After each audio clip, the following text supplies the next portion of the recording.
If you got a little rhythm, move left to right. A new experience, baby, gon' hit your stride. Who walking? I'm walking. Who walking? I'm walking. Who walking? I'm walking. Is you walking? And when the grooves get good, go right to left. Shut up, y'all. We got grab the tread. Now who walking? I'm walking. Is you walking? I'm walking. Then stretch and walk it out like you know your plans you have for me. There's no evil. It's all good things. Lord, I love you. So I will. Here I let my fear die. That's why I'm walking.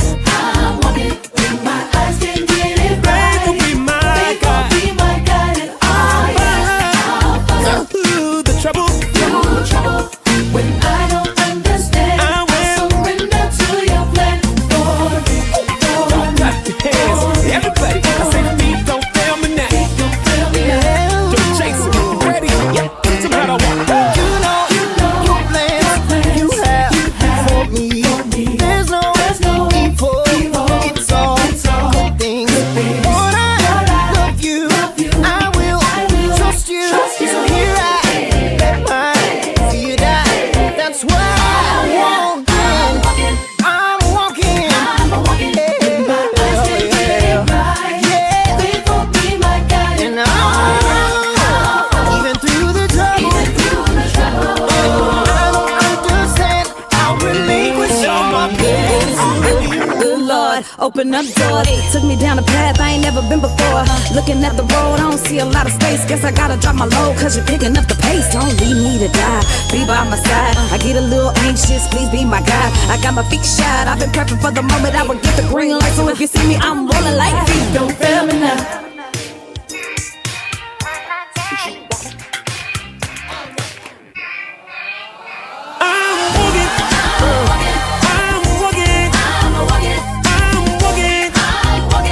Like I am by faith. Oh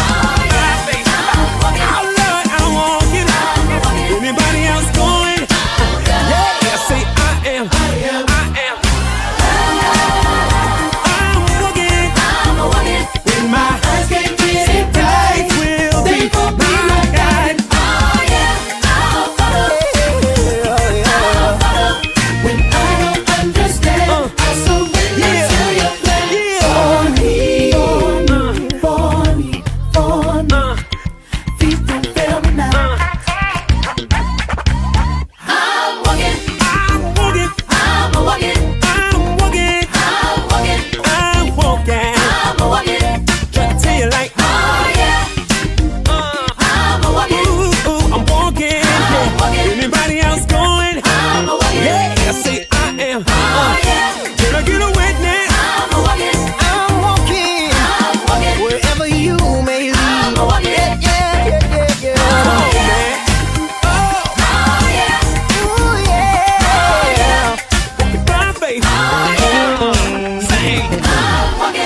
Grandmama now. I'm a walking. Go ahead, get Papa. I'm a walking. Oh yeah. I'm walking. Everything is bad. It's just as terrible as you imagined, and probably worse. With more, we go to Tom Lee Cruz. Tom Lee. We're all in danger, Dan Lee. Jesus Christ, what can we do? Absolutely nothing. It was good knowing you, Tom Lee. I can't say the same. That was unnecessary. We're just now getting in reports that all the children have exploded. They will be missed. Let's check in with Olivia Lee Rodrigo. Olivia Lee, where are you? That's none of your business. Do you hear that? Cut the music. Do you hear that? What do you hear? That's the sound of us slowly dying. Can you hear it? I can hear it. It's louder in my left ear. Olivia Lee Rodrigo reporting I from actually where have some I more am. questions for you. Okay, we're going to go to Kevin Lee Costner, who has more with politics. No, I don't. Let's send it over to our senior correspondent, Nick Lee Minaj. Look at this chart. Let's bring it up. What am I looking at here? I don't know, but it doesn't look good. That looks bad. Yeah, it's probably bad. Let's go to our eye in the sky, Timothy Chalamet. Timothy. Man, I am so high up right now. You are in a helicopter. I didn't know that when I got in. I thought it was a weird car. What do you see up there? Everything, it's too much. We were never supposed to see this. I need to go back down. You stay right there. We're going to go to commercial. Have you recently lost a child because they exploded? Because that's crazy. How are we all not talking about this? I feel like that really got glossed over real quick. That's a huge thing. Call Tedley. 555, call Tedley. I want to talk about this. Call Tedley now. And we're back. Let's check in with Morgan Lee Freeman with sports. Morgan Lee. I just want to take this sports time to say that whatever you hear about me in the next 24 hours is completely false. People are going to say things and have documents and recordings to back up what they say, and it's just not real. You should believe me and not their solid evidence. Knicks take it by 2. This is when champions are born. We're going now to Frankly Sinatra with the weather, Frankly. It's everywhere. We won't be hearing from him anymore. Coming up, a cat learns how to water ski and then drowns.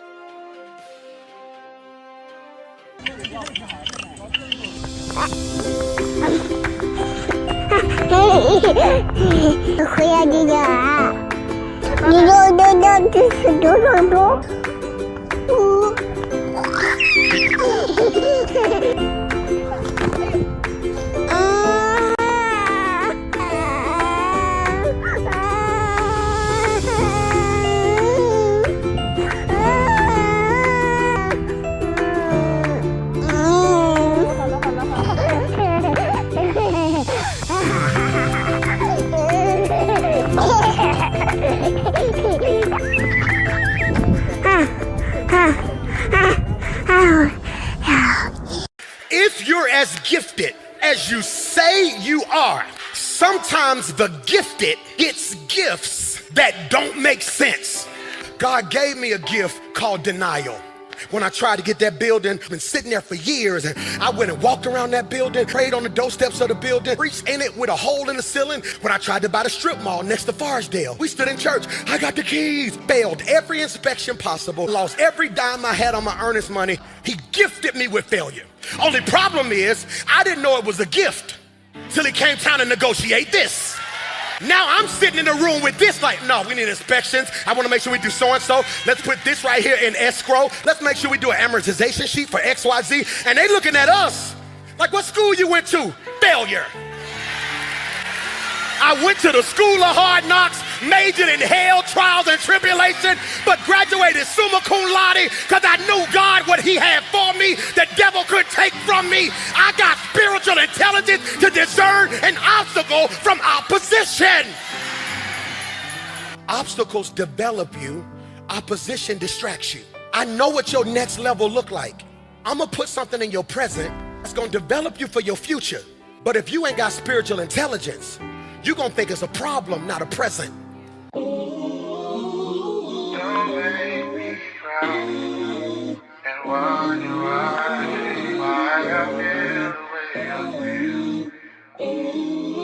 I was for sure the love's real. I was for sure the love's real. You make me wonder why I even lost you. You had me shedding tears like a faucet. I'm scared to fall in love cause it costs you. You can feel the pain going through my pulse. You got me out here changing and out. You taking up a space in my heart. Sometimes thinking about the past give me nausea. Sometimes thinking about the past also. Lately I'm approaching the future with some caution. Really had me believing I was yours. Breaking my heart in pieces, broke yours. Are you sure that's what you wanna do? You can only pick one side. I guess you done chose.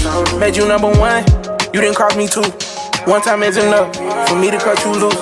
Try to take your word, I ain't need no proof. But now that bridge is burned, I'd rather live and learn than live without the truth. Really had me believing I was yours. Breaking my heart in pieces, broke yours. Really had me believing I was yours. Breaking my heart in pieces, broke yours. Are you sure that's what you wanna do? You can only pick one side. I guess you done chose.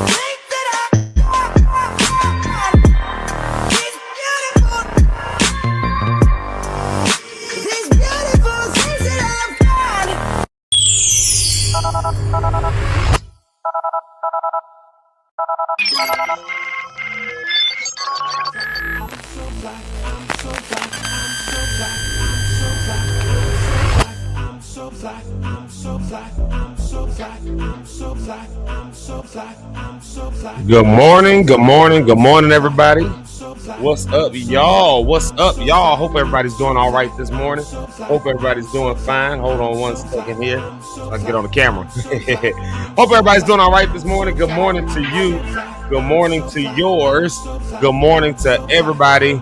And, every saint, every ain't, and everything that's in between. Good morning to all of y'all. We got another great day today. Of course, it's Friday. Oh my God, Friday. I need Friday. And I'm gonna be honest with y'all. Friday almost feels like just another day today because I got so much going on. So much going on this weekend. So Friday just really feels like just another day, honestly. But we made it here. For some of us, it's the weekend. It's the freaking weekend, baby. So we done made it. You get a chance to rest and relax, and today will be the perfect day for it to be, like 90 degrees like it was the other day. But unfortunately, here in Chicago, it's a little bit cooler, a little bit chillier. So I don't know, maybe that's good. Maybe some people like it a little bit more chilly so they don't have to be so hot on their day off, but on their last day on their weekend. But I like the heat personally, even though it got me the other night, the other day, earlier this week, I still like the heat. I like the humidity. I like going to the beach. I like doing all that. So if that's not your bag of tea, if you like a little bit chillier weather, then this weekend looks like it's going to be a good one for you if you're here in the Chicago area. But yes, it is Friday. Nonetheless, we made it Friday, or as Brony Cat sometimes calls it, Freedom Friday, or sometimes we call it the Friday flight. Nonetheless, it's Friday. We made it here. It's June 13th, and that's the oh God, y'all know how some of us get a little superstitious. It's Friday the 13th. Oh boy. You better look. I ain't scared of no ghosts. I ain't scared of no ghosts. I ain't worried about the superstitions of Friday the 13th. I am just simply worried about the fact that I did not go to sleep last night. That's what I'm worried about. I'm worried about the fact. Okay, let me take that back. I went to sleep yesterday after I got home. Like, I was so exhausted.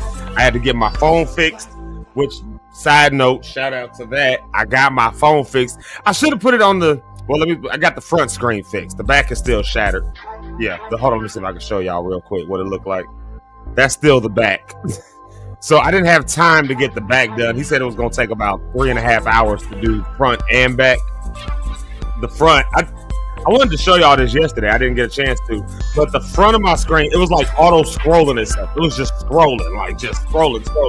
Like it looked like it was possessed. So, my phone wasn't, and then I couldn't turn it off. I kept trying to turn it off and I couldn't. But here's the other thing. I can still talk and like text from my computer as long as you had like an iPhone. So I had to get that fixed. And so anyways, I got that done yesterday. I got home, fell asleep after waiting on the phone to get done, all that. Shout out to my man, Eric Rideout. He sent me to a place that got it done, and they got it done cheaper than the last time I dropped it, like half the price, literally. So the only reason I didn't get the back fixed, like I said, was because I just didn't have the time to, and it was going to be closing soon. Anyways, we got home. I fell asleep because I do that sometimes. I fell asleep, and then after I fell asleep, I woke up. It was like 12:15, like midnight, 12:15, midnight. Ain't been back to sleep since. Ain't been back to bed since. At 6 o'clock, I set my alarm for. I said set alarm for 6:30, and then I fell straight back to sleep. That was 6 o'clock this morning. Fell straight back to sleep. Alarm went off at 6:30. I snoozed. It says set alarm for 6:45. Still couldn't wake up. I said set alarm for 7 o'clock, and then at 7 o'clock, I was like, all right, I can't push this no further. I got to actually get up so I can go live in 25 minutes. So I've not had no sleep. I'm not concerned. I said all that to say, I'm not concerned about Friday the 13th.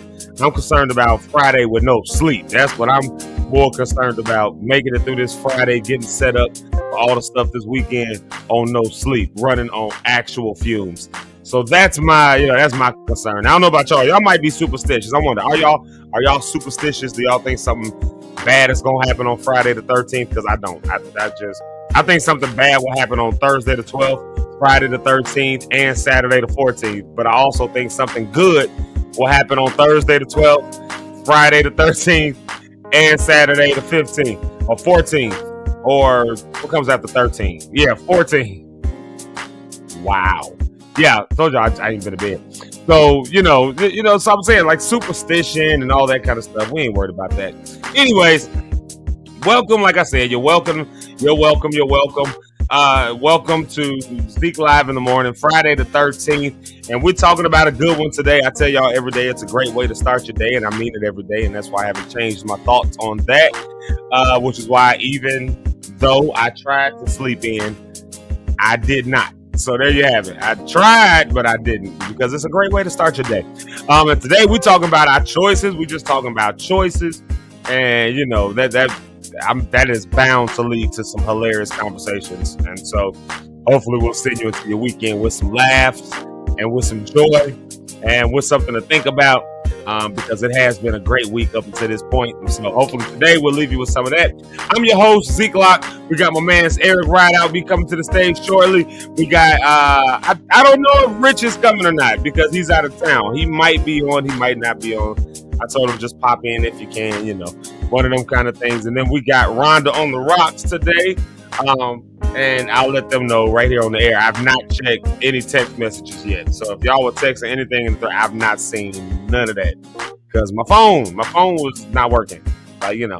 So. But here's the cool thing. Cool thing is, I was gonna just buy a new phone, because I need to update my phone, upgrade it anyways. I got the 12 Pro Max. But here's the thing. I don't really need to upgrade. I don't really need to upgrade it. I don't really need to. And because it still does everything I need to do. And what is worse than changing a cell phone? All of my apps are here. All of my banking information. All of my, all of the stuff I do. I've written songs on here. So I got pictures and videos. This is a lot of stuff on my phone. And I know somebody going to be, you should just back it up and do that. I'm not saying it's not backed up. I'm saying it's here in my hand. It's right here. So I don't want to change it. So I really wrestled back and forth. I was asking people, I was asking around, should I go with the 14 or should I get a 15? I knew I wasn't going to buy a 16. I knew that much. I was not paying that money. And I didn't see enough difference between 15 and 16 to justify the cost. And frankly, I was barely seeing a difference enough between a 14 and a 15 to justify that cost. And so I did some research. I found out that the only real reason I should go to a 15 is the camera does slightly better, but they've got Apple AI going on, and then they've got a USB-C port. So those are about the only two things that give me an update, that make it worth going to a 15. That didn't justify an additional $350. That's all I'm saying. So, for those things, no, I'm straight. So I was going to go to a 14, but I ended up just keeping my 12. I just ended up keeping my 12. I was like, let's just fix the screen and figure out later. Also, I got my eyes on this other camera I want to get, because I can use it for this and for on the road and all that. So, without me having to use my phone. So buying a new phone was not in the plans. It was not in the budget. It was not in the goals. I'm not rich. So Rich Holmes. I'm not rich. I'm not full of money where I just jump out buying stuff. You use insurance, and you still got to pay for it, and the cost of it. So all I'm saying is, I decided to just keep my same phone. I decided to stick with that route. Had them put a screen on it. They got it done. So shout out to WeFix in Maryville, Indiana. They only cost me $90. Actually, it was $96 with the taxes. But here's why I say they only cost me that much money. Because number one, insurance. Anytime I've ever replaced the phone for insurance, and this is going back to even 7-8 years ago, replacing the phone was $150. So, that's what insurance. Now the screen, all right, here we are, 8 years later in 2025, and it only cost me $96 with the tax.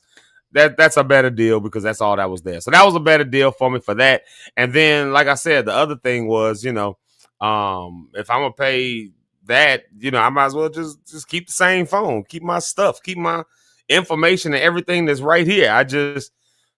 Now, one thing it probably would have helped me with is I have, let's see, what do I have? So I don't think I'm lying. Look at this.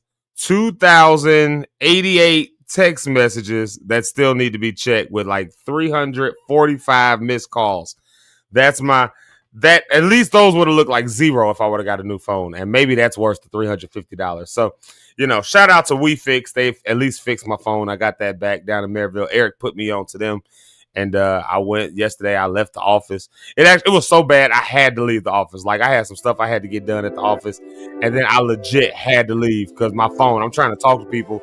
Like, even on my computer, trying to talk to people, my phone is doing that weird scroll thing, and it just kept hanging up on people. It just kept hanging up. Every time I'm talking on it, it would just hang up on them. And that was something that was started yesterday. And so I was like, I can't even work. So, yep, I had to get it done. So, yeah, shout out to WeFix. They got my phone. There's a little bit of the drama that's been in my life the last few days. Y'all probably didn't even realize it, that the last 2 days I ain't had a phone because I dropped it on Tuesday. Oh, no, I told y'all that. I told y'all on the air. And it was the slightest little drop, too. That's the part that really grinds my gears. I dropped this phone at least 7 times a day. And I'm talking hard drops, like, oh, whoa, and it flies across the hard floor. I go to pick it up, not nary an issue. I drop it this time. I almost caught it. Like, I broke the fall of it, almost caught it. It fell from maybe this far to the ground from where it like slipped through my fingers. Because, it's heavy. It's a very top-heavy phone. So it slipped because of the cameras on it. It slipped through my hand, hit the ground, maybe from this far, shattered, screen messed up. I was so mad. And the crazy part was I had just got off of it. So I had to call somebody right back. So they went out to call them back because I couldn't. It was like, oh man, I thought you were going. I was like, literally when I hung up the phone with you, I dropped it and broke it. Like, so it goes like that. It beats like that. But thank the Lord, we still got a phone. I'm good. All right, y'all. Let me do this real quick before we keep the show moving. We're gonna keep it moving right along with it all. We've got a couple announcements that I want to share with you. I'm gonna share one of them right now, and then I'm gonna wait until Eric gets on screen to share the second announcement. So let's see. The first announcement is this right here. We've been announcing this tomorrow morning. Calling all men, calling all young men, calling all young boys, calling all just anybody that's of the male part. We just want to let you know that we've got a brunch for you tomorrow right here in Chicago at APC Morgan Park, 114th and Vincennes, starting at 10 o'clock. Well, the doors open at 10 o'clock, but starting at 10:30. So I would recommend, get there at 10 o'clock. We'll get there earlier and we'll start earlier, I guess. I don't know. But, we're pretty timely over there. So get on over there. We got brunch. We still got spots left. We still got some spots in there. So if you know anybody, come on through. It's going to be really good. We got some resources and things that'll be there. Some people that are making a couple presentations. But more than that, more than anything else, it's all about the fellowship, the food, and just the family feel of feeling like we're in a community. We got real dreams and real goals of trying to make sure that our city, our community is safe. And I don't believe that you can have safe communities when the fellas, the men, the guys, when we the ones that's perpetrating the violence. And for those who ain't perpetrating the violence, if we scared to stand up to the ones who are, and when I say stand up to them, I don't mean like come back with your guns blazing. I'm talking about to stand up, like stand up to them, stand up for them, stand up like men. Some of these young boys, 13, 14 years old, rocking out here with guns because they find it in the back alley and stuff like that, and then terrorizing the neighborhood. But the father figures in their life ain't there, them uncles ain't there, and the ones who are grew up just like them, telling them how not to get caught. So it's like, who's gonna stand up for our community? We need the men doing that. So that's why we're having these conversations. And it just starts with getting the men to talk, to know each other, to deal with each other.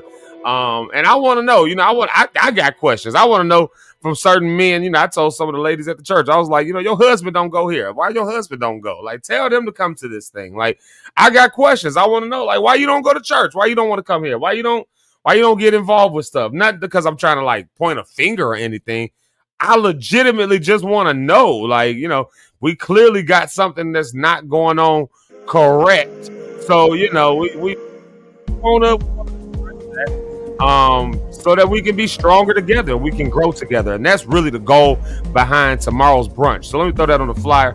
Let me throw that flyer on the screen one more time. There it is right there. Saturday, June 14th at 10:30. And we done at noon, y'all. We done at noon. It's just a chance to talk. It's just a chance to fellowship. It's just a chance to find out a little bit about each other, learn a little bit about each other. Do a little bit of networking, meet each other, exchange a number, find a brother, find a friend, find somebody you can mentor. I mean, these kinds of opportunities and things I believe are necessary, especially in today's world. Let me emphasize this one part. It is free to you. They told me chicken and waffles was on the menu. They told me smothered potatoes was on the menu. They told me all of that was on the menu. And it's absolutely free to you. Now, we done paid for it. So the food is coming either way. Whether you show up or not, that food is coming. So you might as well come eat it. Meet a brother, meet a friend. Feel like traveling? Come on, travel out here to the Chicago area. If you're in the Chicago area and you're not in Chicago and you feel like, hitting on the, coming out the suburbs to the city, come on. If you coming from Kankakee, come on. You come just come on out. Like turn that light up a little bit. There we go. All right. Yeah, come on out, y'all. It's gonna be a great time, and I would love to see y'all there. Now, not my light acting up. Now, we just got done talking about Friday the 13th, and then my light started blinking. The devil in the light. The devil is a liar. All right, there we go. All right, so come on out for that. And like I said, it's gonna be a good time, a good day.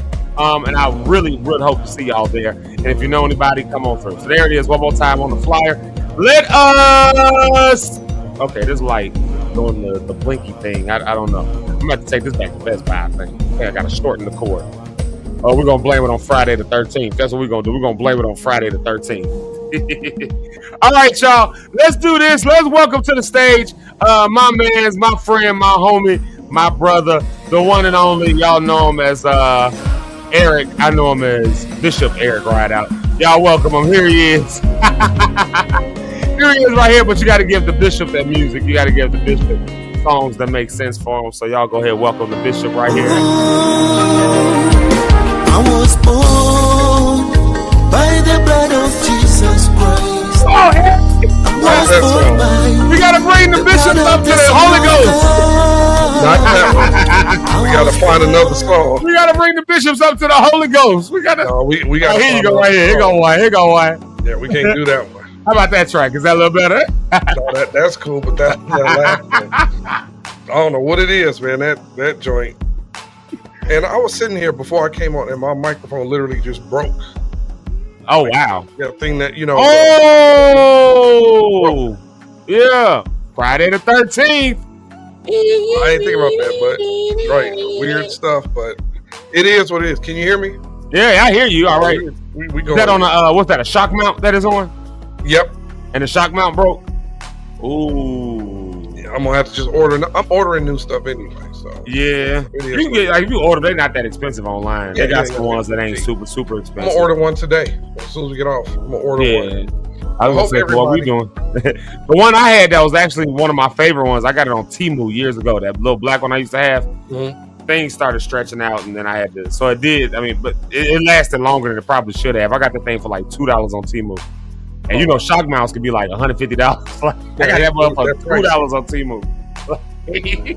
Yeah, I'm going to just order another one today and get something else, like a stronger one, because I got another camera coming and some other stuff, and I'm just trying to figure out my back room is going to be the room for all of this stuff. I'm in a 2-bedroom, and I don't have nothing back there, but it's like a couch and like this thing that you plug in your phones and stuff, and another TV being put back there. But I'm like, I can use that for this. And I'm in my bedroom now. I like to sit in the corner, so I have to go far. Yeah. Get up out of bed, brush your teeth, wash your face, stuff, then come sit right here in the bedroom again. But anyway, yeah, man. That's I feel that. We I have not converted my studio room yet. I just can't get a weekend free to do that. I've been so tied up. I cannot get a weekend or weekday free to go downstairs and move my studio from this room to downstairs. But I need to do that because that'll be, it'll be the same situation as you. It'll be set up just for that one music production. Right. But it'll be good you have everything in one room. Yeah. And so, man. So, although I will say this though, I used to be in my computer chair all the time. That's why you see my background is different because I'm sitting on that couch in my studio, and I did that day when my wife got on with me, and then I just never reset it up. I was like, this is actually kind of comfortable. I can sit back, I can lay out, I can move around, and so I just left it like this. That was like last week. Like this chair that I'm in. I like this chair that I'm in. Yeah. but I'm getting another one with the higher back on it. Sure. You know, and all that kind of stuff. Yeah, making changes. Good morning to everybody that's watching. I hope you had a great evening. Last night, man, was just one of the moments for me. Just watching, and I'm gonna stop watching the news. Just watching what's happening in Chicago and California. And I watched them pull that lady away from her husband and her children from work. That broke my heart, man. And it's like the husband couldn't do nothing, you know, as a husband. Put her in that back of that truck. Yeah. Yeah. And there's nothing he can do about it. Now he got to go home and tell his kids, "Mama gone." Yeah. You know, they got rid of her. And I the saw cage that they put you in, it's like, what is that? It's like worse than a paddy wagon. Like that is. It's really terrible, man. And I look saw like an animal control thing, like when you get a dog, when you got a stray dog and the animal control comes to get them. It looks like one of them. Like I don't know where we at right now. You're busting up in houses, you're busting up in schools, you're busting up in jobs. And I saw the governor in California was upset. Yeah. And the mayor of LA, she's upset. And they're like, no. And I saw where a federal judge tried to block it yesterday to stop it. Like, yes, no, that's what Gavin Newsom's thing was. Yeah. So Gavin Newsom in the state of California, of course, won. We saw that coming from a mile away, though, which is why they jumped on it. Because if people don't know, the Trump administration has, of course, with all the riots and things that are going to LA, and I'd be careful to use the word riot. Yeah, there's a lot of riot stuff going on because there's that. But there's also a lot of peaceful protests and stuff that's out of that. But of course, anytime that happens, especially when it's around something like this, it will lead to some riots and other stuff like that too. So that was there, that was in place. But law enforcement was, they was on their job, I guess they was doing. And Donald Trump, of course, then marshaled the National Guard from the state of California. Now, wherever y'all stand on whether or not that was the proper move to make or not is one thing. But at the end of the day, they took that power out of the hand of the governor and the mayor from local government, essentially, that makes those decisions and then just marshaled it for themselves, which is what prompted them to sue the federal government to say, no, the National Guard is our domain. Like, it's not a time of war. It's not a time. And so the way they were able to do it was to say, oh, yeah, it's a war. We're having an invasion, all that. And none of that was true.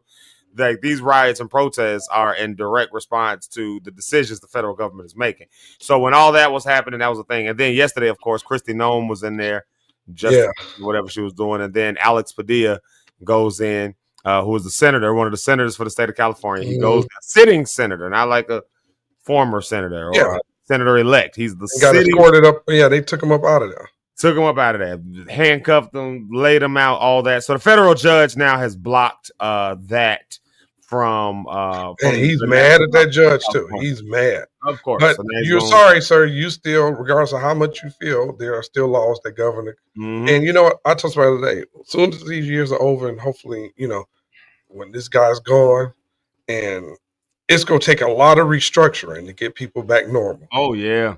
It's gonna take, for the next president, I'll pray for them in advance because they're gonna have to come in and restructure because he's made his party where they don't want him no more. And it's like, help us. We got this man.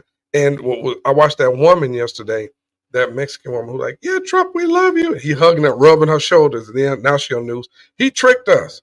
Yeah. The one who got, is she the one who got deported? There's so many of these stories. She one of them. But that's the thing. Lady, he didn't trick you. He told you what he was going to do before he did it. You just felt it didn't apply to you for some reason because you patted him on the back. But man, so I pray for the country.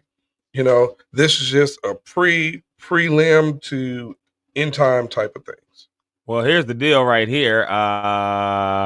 In case y'all haven't heard, also happening yesterday, Israel has struck Iran.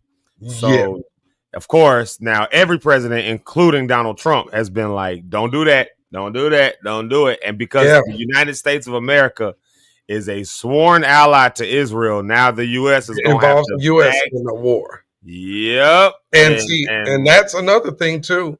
All of us that are believers, we're watching biblical prophecy happen in our face. Like, wow.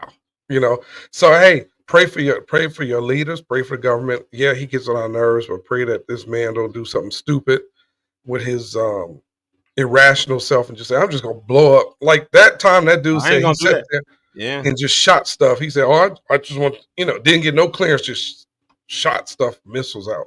So keep the country in prayer.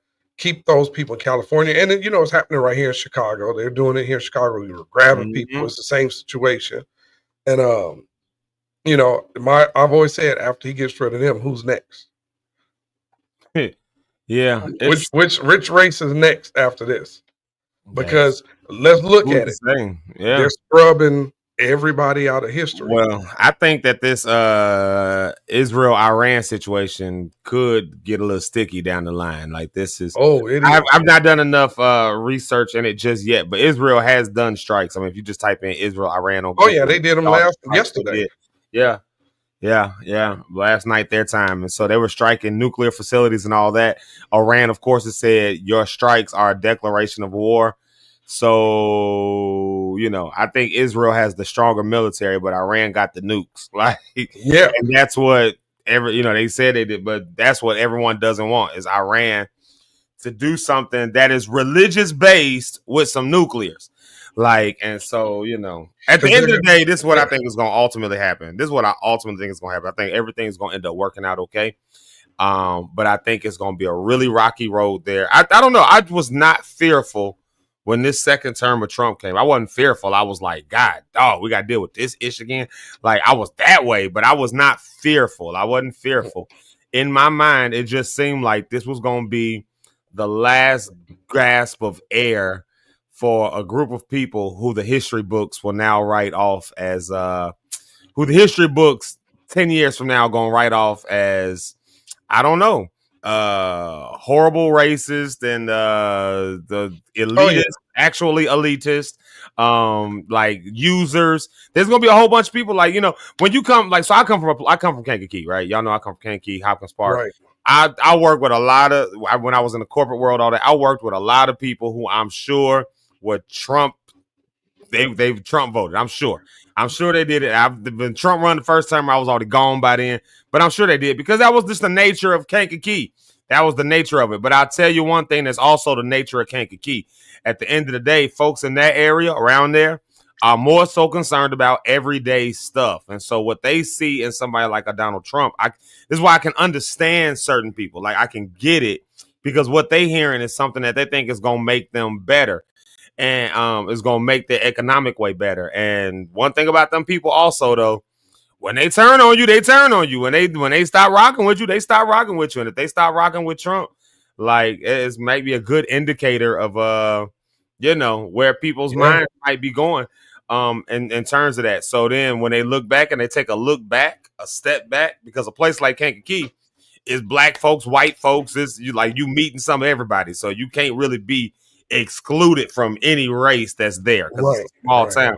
Which means that you probably don't get down with a whole lot of the there's a few people who will, but they don't get down with all the stuff that's like erasing histories and all that because my friend is black and my kids go to school and the little black boys at my house. How about this? My kids are half black, especially in that area. My kids are black. Yeah, so many half black. I live in Hammond right now, in the Hammond area. That's all you see. I live in Whiting, but it's Hammond, Whiting, Robert, little beige children. All you see is little mixed kids running around here. That's all you see. Little mixed black and white or mixed black and Mexican. It's all you see black and Mexican, black and white, and you see the most Trump flags. And Trump flags everywhere flying. Everywhere.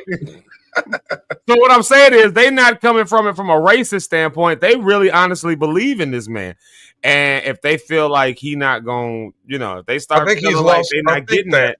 And I think that's happening. I think he's losing the trust of people because his ratings are down among whites, not just blacks. But everybody wait, his own party, wait a minute now, you're messing up. And he's like, I'm gonna do what I gotta do until I'm out of here, until I'm. So whoever gets in after him is gonna have to do a heck of a lot of work to rebuild trust, to rebuild because I know he wanted to run again. Supreme Court said no, you can't do that. Yeah, it's just a crazy time in our country, And I'm not saying you should vote for him, not vote for him. I'm gonna be honest with y'all.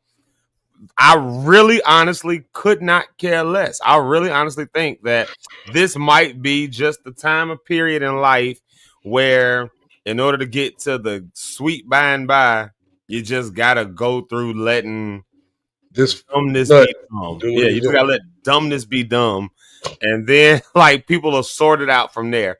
And you know, like I said, I come from a place where I'm sure they supported them overwhelmingly, but also they got good common sense, and they start to see through the BS after a while, and then they turn on their own. Like I ain't gonna say they turn on their own. Oh, they really, yeah, because it's really not that it's their own. That's the whole thing. Like they don't really see like government as their own. They just see them as championing for them. And if you're no longer doing that for me, then my own is my community. And you know what else they miss too?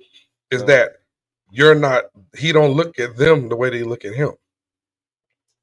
They look at him like, yo, he's gonna change to me. He's like, to him, it's like, oh, we gotta get these people up out of it. Yeah. These poor folk, you know.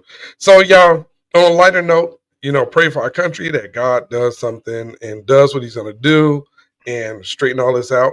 So good morning. We got our music break coming. Yeah, that's what I say. Who's to say this isn't God straightening everything out? You know, when you iron something, it takes a little heat, takes a little getting the wrinkles out. You know, like it you know, like, so who's to say this is not God doing his work? That's why I say at this point, I really couldn't care less. I'm content with the fact that all will be well.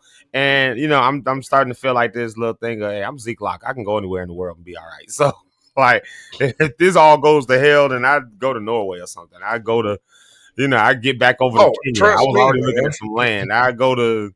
I have thought about that. Like, yeah.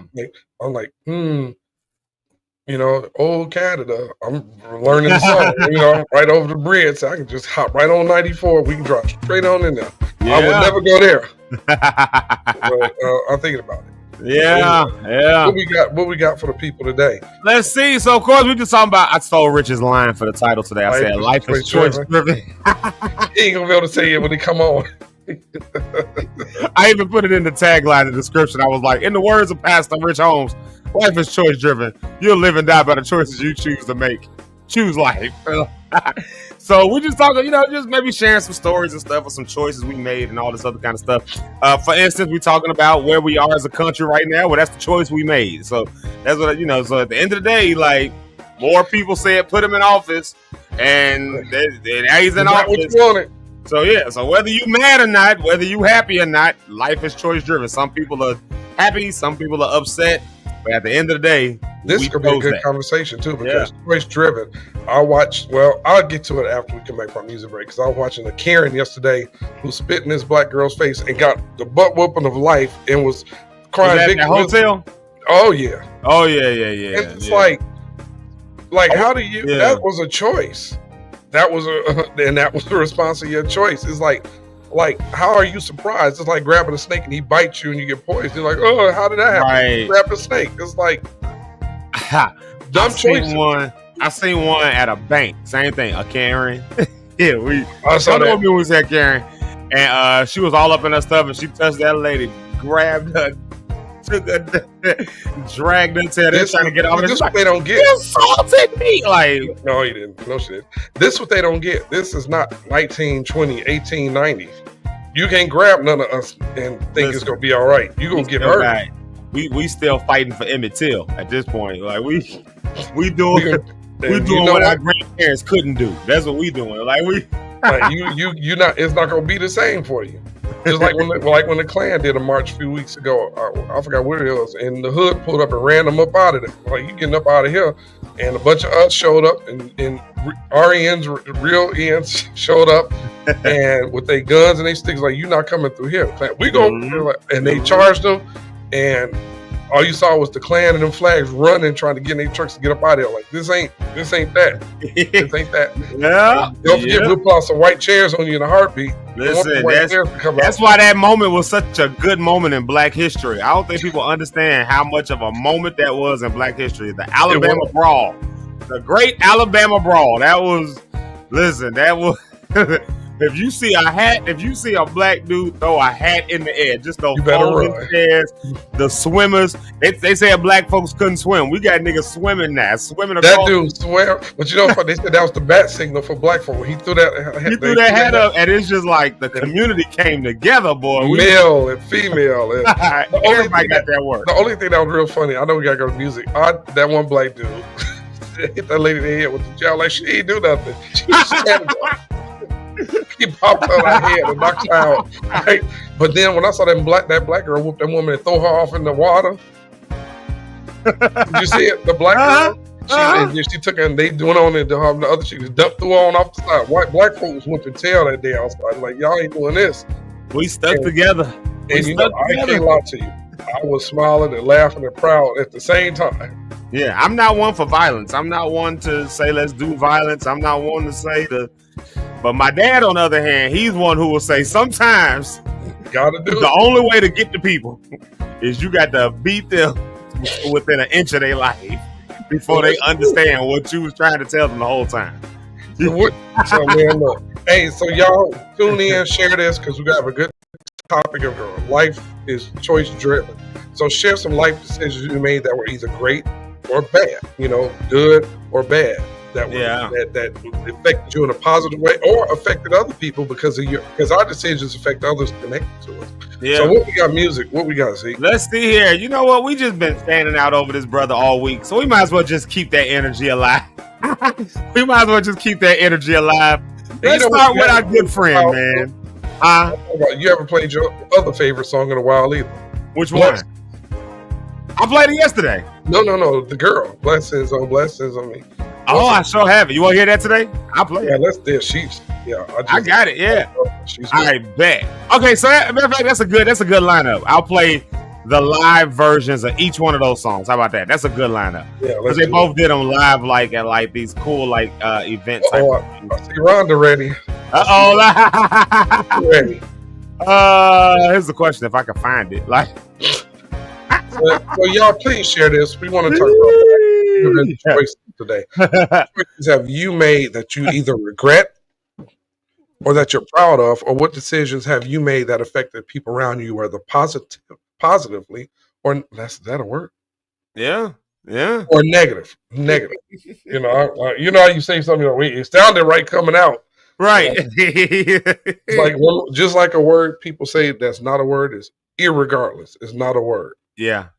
But it is now apparently. Apparently now because enough people have used it, it's become a word. Irregardless, and people think they're going off when they say like that's not a word. You want my ex-wife, you want to make her mad, say irregardless. To tear the house up. She hated that. It was like that is not a word. I don't care where I could be. She would have been in the back mirror. I said, man, irregardless. Are you in the back? That's not a word. I would say it just to irritate her. I'll write a whole song on it. The whole chorus would just be irregardless. I used to say irregardless. She'd be mad, like, look, irregardless. I don't care where you was in the house. You could hear her voice. If she was outside and I said in the window, you hear her outside. It's not a word. I'll make it the catchiest hook in the world so that everybody starts singing it. I'll make it catchy. Not a word. Conversation. Irregardless, just something stupid that you say that word to her was like calling her the B word. It was that angry. Well, I'm gonna send her a text message and I'm just gonna say that a whole bunch of times in big bold print, and I'm gonna put it on the Apple thing where it makes your whole screen go, and I'm gonna be like, "This is my boy Eric, irregardless." All right, y'all. Here go our man CP the Genius. And then I'm gonna do that blessings. I'm gonna do that one. That's a good suggestion. Oh, and I hit CP about coming on the show. So he said, yeah, man, let's do it. So here he is. Let's go. I know, right? This is CP. There he is, y'all. Look at that. And this is my song, Imperfect.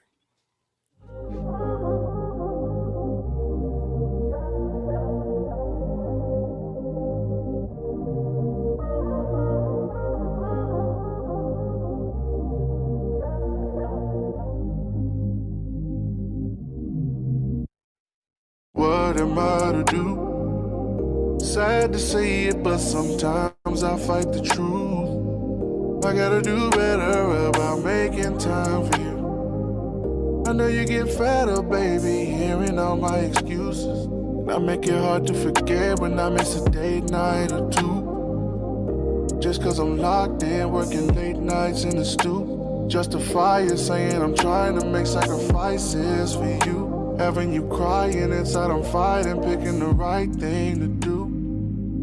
I gotta do better for you. I can be selfish, yes I love you, baby. I can't help it. That might drive you crazy. I'm imperfect. Please don't give up on me. On me. I can be selfish. Yes, I love you, baby. I can't help it. That might drive you crazy. I'm imperfect. Please don't give up on me. On me. All I wanna do, reassure you I belong to you. Make some changes so you know it's true. Treat you special like a brand new baby, just us two. More than lovers, baby, we friends. No more swimming on the deep end. Make you breakfast on the weekend. I'ma love you till it's sinking. Don't know how I had you on the back burn. I don't know what I was thinking. Dropped the ball about 1,000 times now. Every shot I take, I'm sinking. But I don't wanna play no games. Only wanna say your name. Don't wanna play no more games.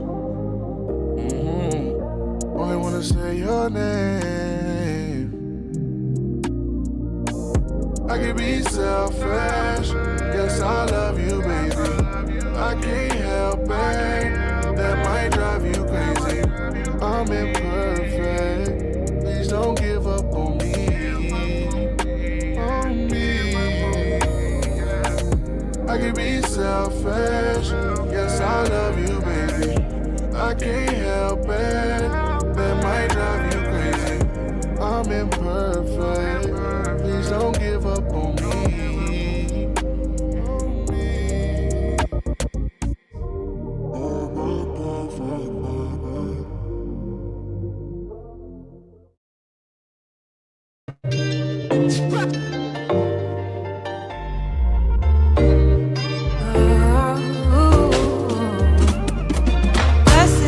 Blessings on me, blessings on me.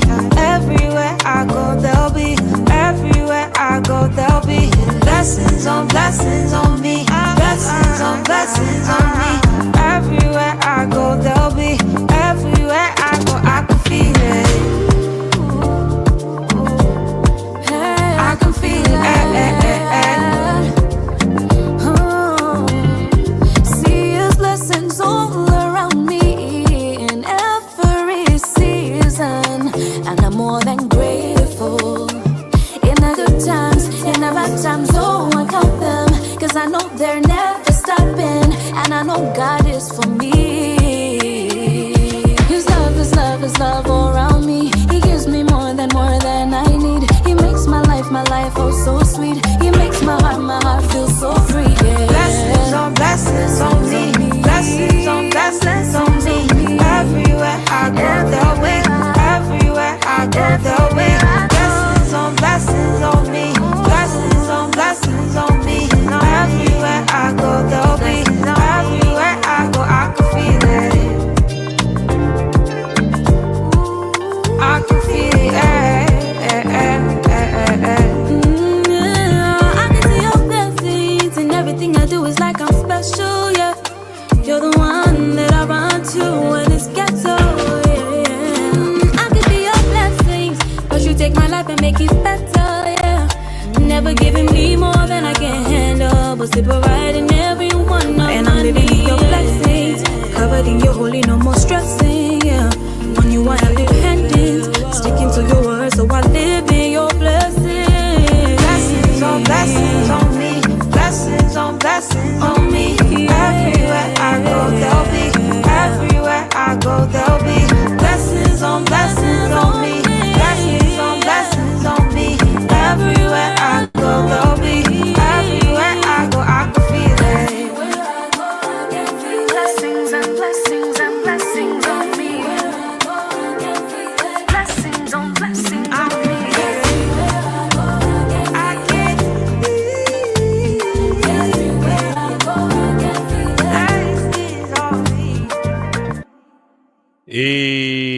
Blessings on me, blessings on me. Yo, we're back.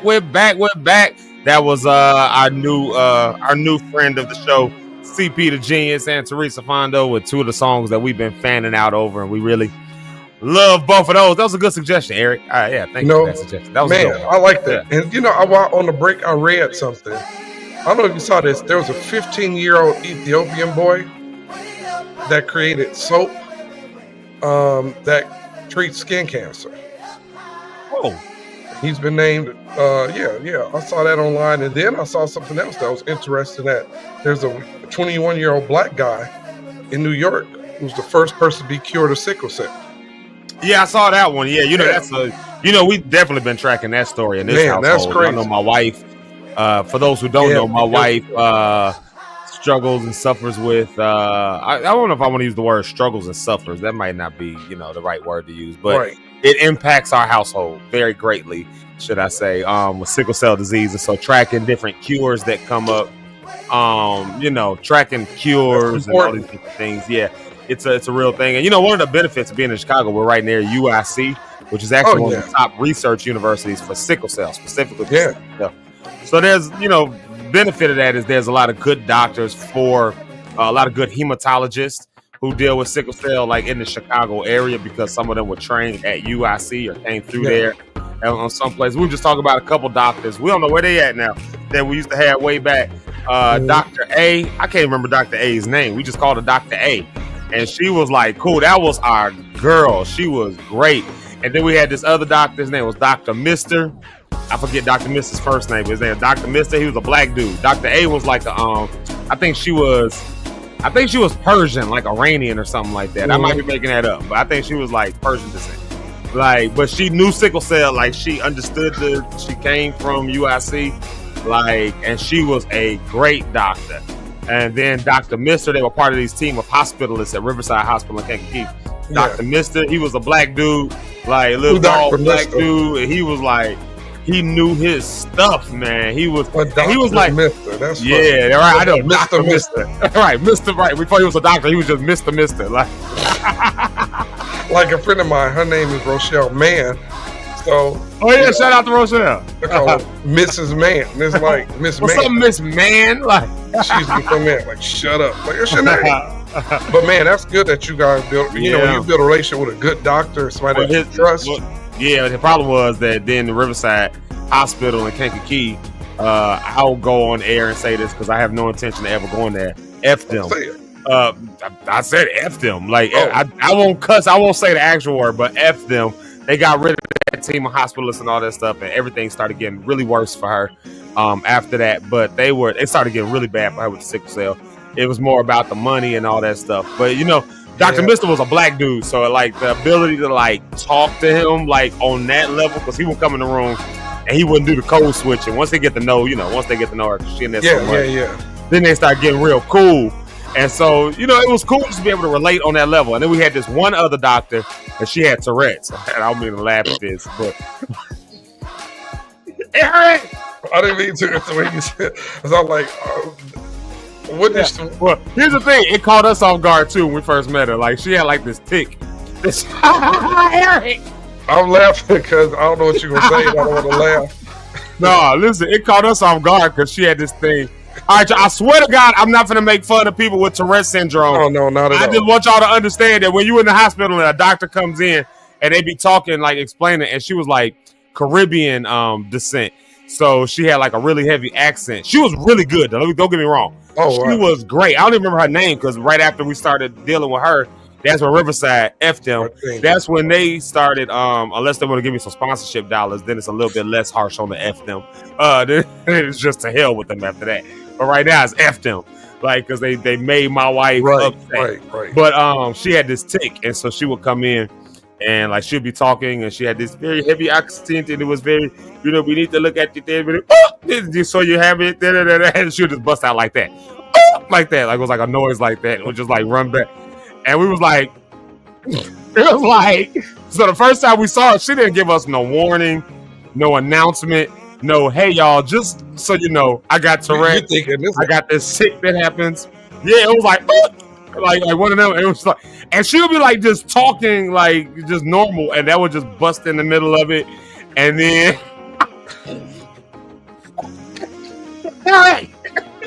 It's just the fact I know it was like one of them situations. Well, that's how we felt. That's how we was like, after she left, we was like, what the hell was that like? And then come to find out it was that she had Tourette's. But when I say she was a great doctor, oh yeah, between the three of them, and there was one other doctor, I can't remember his name. He was there was a couple other ones. There was like a couple that worked on the weekends. There was one, she was a Muslim lady. She had like the whole thing. Like, and she was really good. So there was like some really good doctors in that team. And I don't know how we got on that tangent. I think we were talking about the boy who got cured. But yeah. So it's hard to find. It's hard to find good hematologists here because black people struggle the most from sickle cell. Black people, like black African Americans specifically, and Central Africans there's some places in Central Africa where that's the case, and then Indonesians, believe it or not, have really high numbers of sickle cell inside of Indonesia. And they think that it's linked to, and then we're gonna do more in the shout outs right after this, but they think it's linked to mosquitoes with malaria. So apparently people with sickle cell don't struggle from malaria issues, like when they get bit by mosquitoes with malaria. So they think that it's a mutation. That's one of the theories behind it. Yeah, it's one of the theories is that the body just kind of that the blood of people who are in those areas with malaria causing mosquitoes, that there was a what's the word I'm looking for? Not an evolution, but a mutation, like a mutation in the blood that caused it to do that. But of course, it causes all kind of other issues. But malaria apparently is not one of those. So like that's crazy. Interesting, right? Yeah. Hence why you find it in Indonesia, Central Africa, but then that of course affects African Americans. But as a result, you get around a place with a bunch of white doctors, where it's mostly white neighborhoods, they don't understand the disease. They don't understand what those folks go through. Yeah. And Zeke's about to do the morning shout out. So we want you guys to share this. Today's topic is life is choice driven. Rich's favorite line. And you can share with us in the comments a choice that you've made that affected you in a good way or bad way, or affected somebody around you, or actually their decisions that affected you. Other people's decisions affect us as well. And hey, little cousin, I saw my baby cousin in the comments. All right, so go ahead. Do what you do. Get your music. Let's go. I saw that name and I was like, is that a... Yeah, that's my baby cousin. Well, I just that mess with somebody with that name. So that's why I was that's why I was like, it might be the same person. Who knows? I had to double check, make sure you weren't calling me cousin. I had to make sure. It's been years, but make sure they ain't try to creep back in here. I'm married now, but it's not. It ain't the same person. This ain't the same person. I know it's not. Let's see. Let's get a good track. Let's do these morning shout outs. Let's see. I want to do this track today. I think I want to hear that vibe today. This is where I want to be at with it. Right there. Let's get our morning shout outs. We're going to do a little bit of, I'm going to say this just to annoy Brony Cat. We're going to do some conversating. I'm saying that just to annoy Abroja. We're going to do, she said conversate is not a word. We were talking about stuff that ain't a word. So I'm saying that just to irritate her. There it is right there. In the words of Rhonda, if y'all hate me, just say that. There it is right there. So let's see who got the first comment of the day. First comment of the day goes to, drum roll please, Miss Asia Jamal. There she is right there. Oh yeah, that's right. Tonight is the night. Pure Live. If y'all not subscribed on Pure Live, y'all go ahead and subscribe to that on YouTube. Pure, Pure, Live, Live, because one of our good friends of the show, Miss Tara Jones, she's gonna be on there tonight. So they're having that podcast episode tonight. So y'all, Tara's not gonna make it tonight. She sent us a text yesterday. Oh, for real? It's one of the messages you didn't get to read. Oh no, I've been plugging. Okay, it's in okay. I just got my phone back. By the time it was on and everything else like that, I was in the bed. So I wasn't in the bed, I was on the couch. So I missed that. Well, still go follow Pure Live, because at some point she is going to be on that show. So now we got to just stay waiting in our seats. There we go. So I get it. All good. And then let's see here. Here's Mama.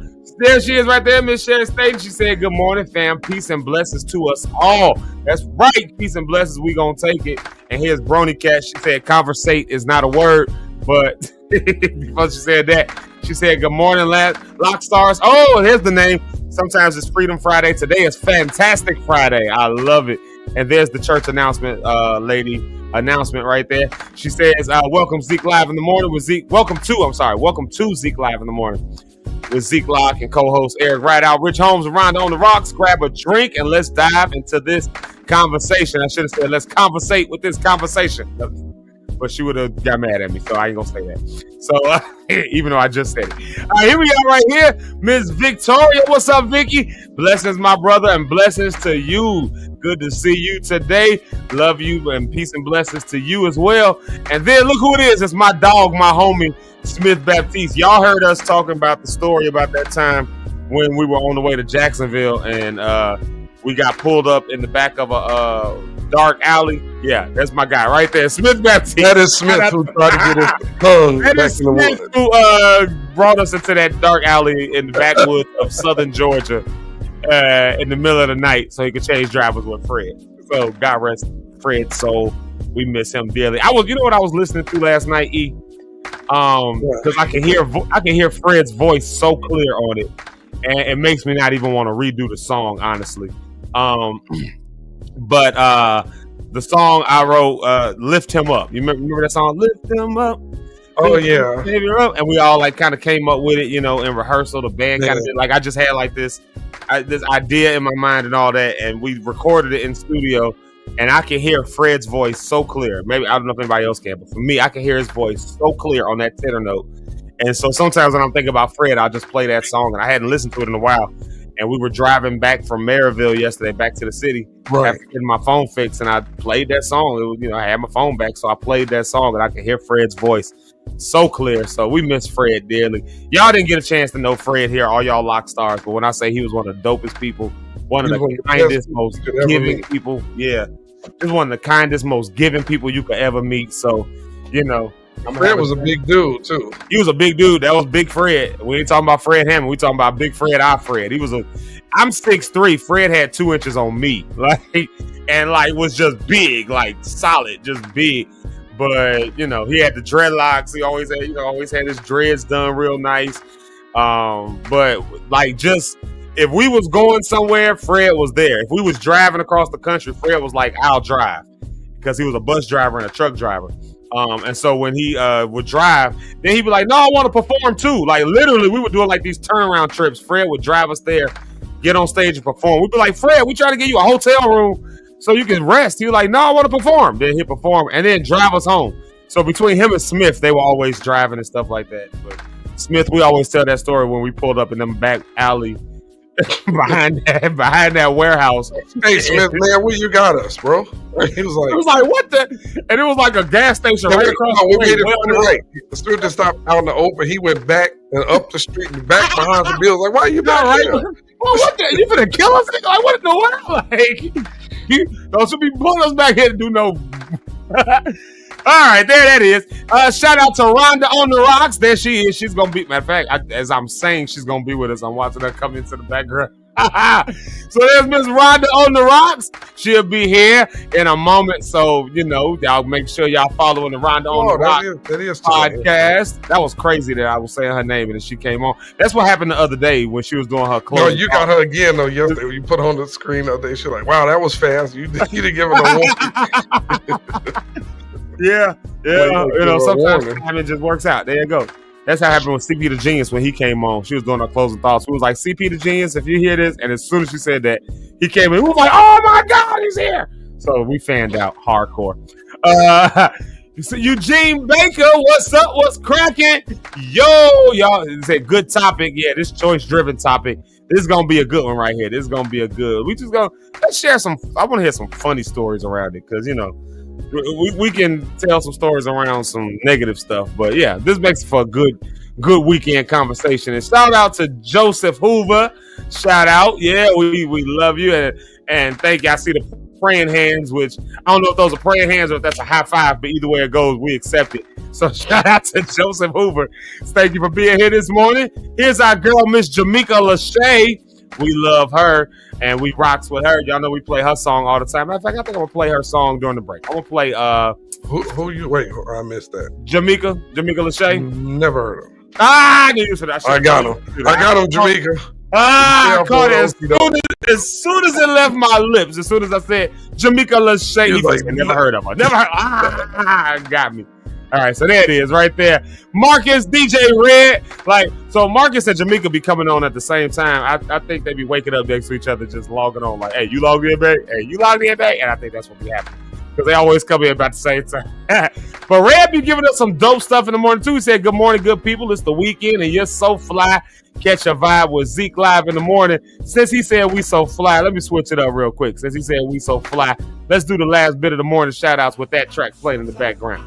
Because Red said we so fly. There it is right there. Boom. Boom. It's the Friday flight. It's Fly Friday. So there it is. Even though it's grim outside here in Chicago. So y'all lock in. And then look here. The first mama of the show to comment was Rhonda's mama. This one is hilarious to me right here. This comment she left right here is hilarious. She said, "Good morning, everyone. Happy Friday. I'm at working and got distracted. So I ended up chatting on yesterday's podcast."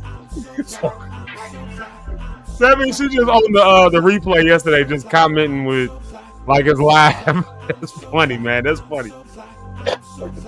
But that's Rhonda's mama. Y'all go show her some love. Y'all know we show all the mamas love.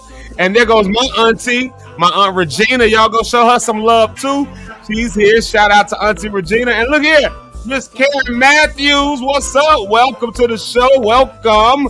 And then look, more mamas of the show. More mamas. It's Eric's mama, Miss Johnny Rideout, JP Rideout. Y'all show her some love. Give her some hugs and love because we always show our mamas love. And then speaking of mama, so good morning to see you, mama. Here go my mama, Pastor Dr. Lisa Dyson. And she's actually a doctor. She ain't one of these doctors that got their stuff, they bought it online. Like, she actually had to go study for that joint. She had to write up a dissertation. Then she had to, what is it? A thesis is your master's. A dissertation is your doctor. She had to write up her dissertation. She had to defend her dissertation. She had to have it ripped apart. She had to defend it before they confirmed her doctorate. So it's an earned doctor. So Dr. Lisa Dyson, y'all give her a shout out. She was good. I should have had her on the show yesterday conducting the interview with Marvin Treadwell. That was a good one. I should have had her on there. So yeah. Oh yeah, that would have been cool. Yeah, because she works in the prison system, and so that's good dialogue. We're gonna have him on for part 2. We talked about it yesterday at work, so we're gonna have him on. And then Shayla Davis. That's my your cousin, baby cousin. Your baby cousin? One of my baby cousins. She's grown. She's one of my youngest. They like you never see your baby cousins as like grown up, so like you never you never see them. Her father, my mother's brother. Yeah. Check this out, y'all. It's Will C. He's out there, West Side Willie. He is on the track right now doing 3 miles. Wow. Lee, you go ahead with that.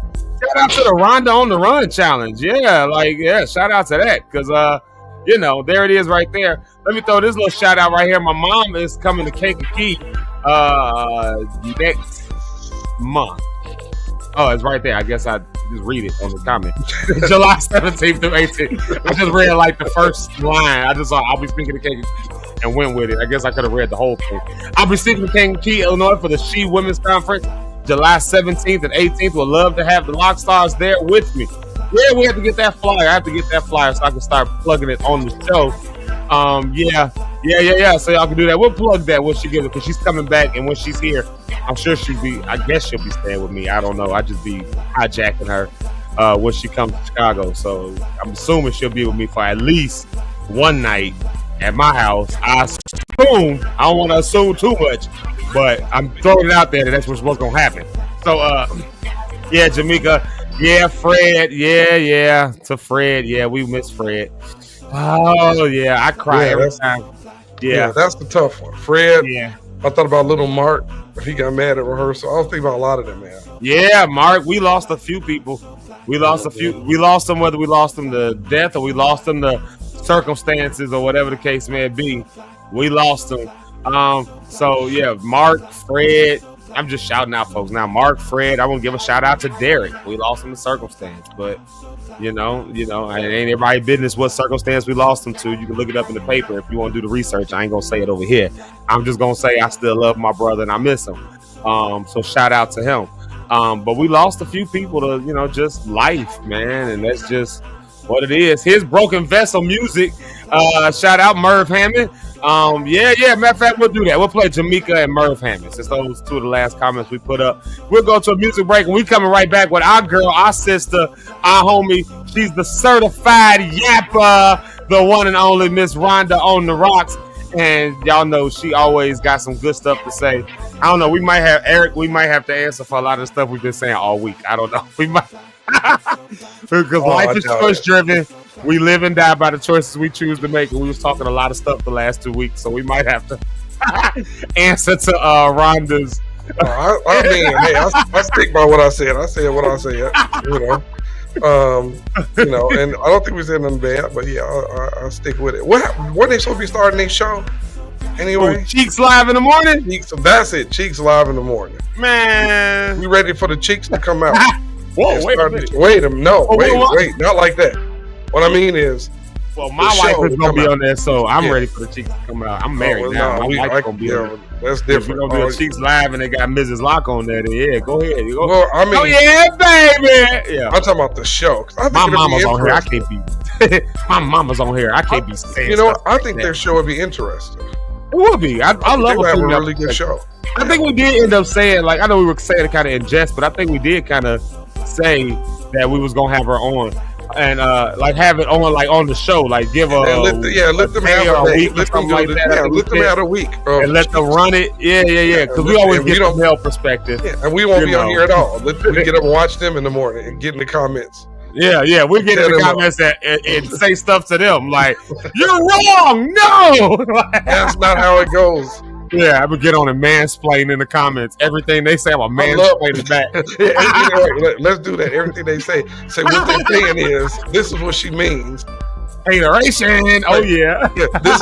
This is how women feel. That we mansplain it. Well, wait a minute. This is what they mean. Yeah, let's do that. Yeah, maybe that's them a week. That might be the move. Yeah, that might be the best move to do. I don't know. Like, just Now, and my Aunt Regina says my mama gonna be with her that week. So okay.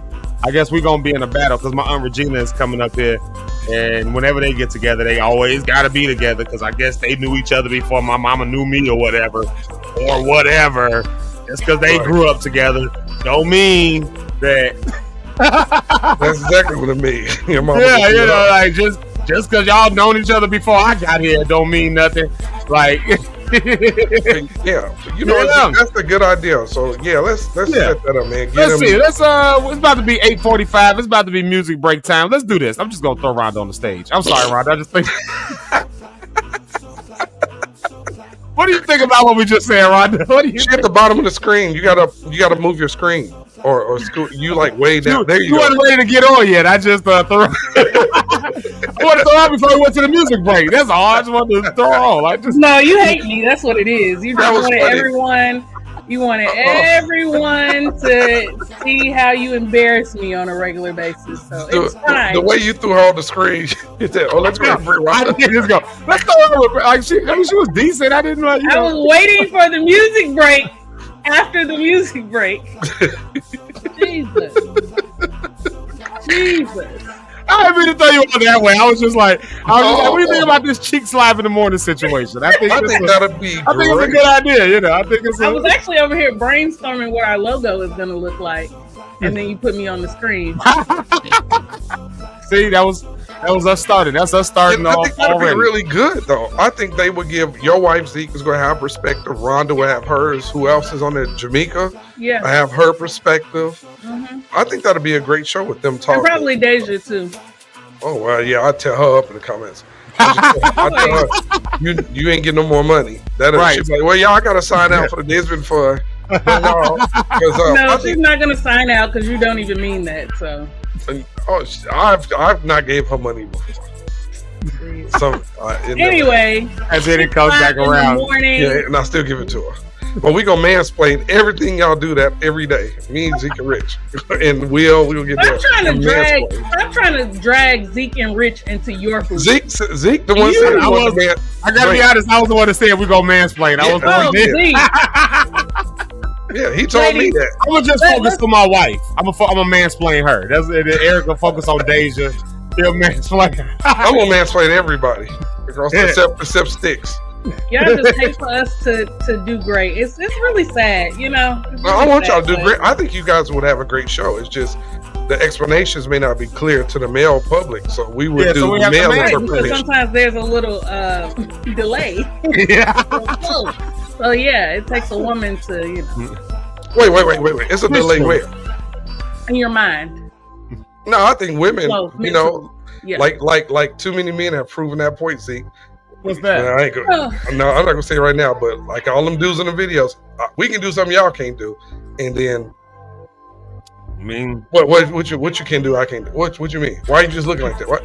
Right then, male dominance. Okay, I'll tell you what I'll do. You ain't gotta explain it. I'm gonna prove it in real time. Bam! Get dressed. All right, I'm gonna prove it in real time. I'm so ghetto over here. Let's go to a music break real quick, and we coming back with our girl Rhonda on the Rocks, who's already here. Y'all know she's already here. I like your hair. Thanks.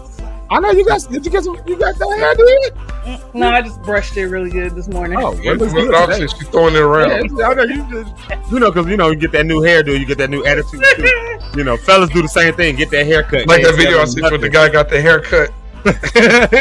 Was it the one with the ladies that was like what you going? No, I sent it to you this morning. He was like, "Hey, maybe I'm getting my hair cut." Blah blah blah blah blah. And it was all nice. And then the playback was, "Yeah, I'm through with this relationship. I'm outside." And you know, it was a whole different thing. Oh yeah. I seen one where he got the haircut, and I'm putting the break up here. I seen why he got the haircut. He said as soon as he get a haircut, the girlfriend get jealous. So his wife was like, "Where you going? See them hoes?" Like, wait, who you texting right now? Them hoes? Women do that. Women who you trying to look good for? Not all women, but some women do that. When the guy get his facial hair trimmed up and everything, he's like, "I'm gonna run to the store." First they say, "Why you want to go to the store now?" Exactly. Right. Like, before you got a haircut. Listen, I'd be like, because I look you good needed to right go now. to the store. Go before you get a haircut. What's when the, you wait, get a what's haircut, difference in you that? straight home. Straight home. So what's difference in that? And women get y'all hair done.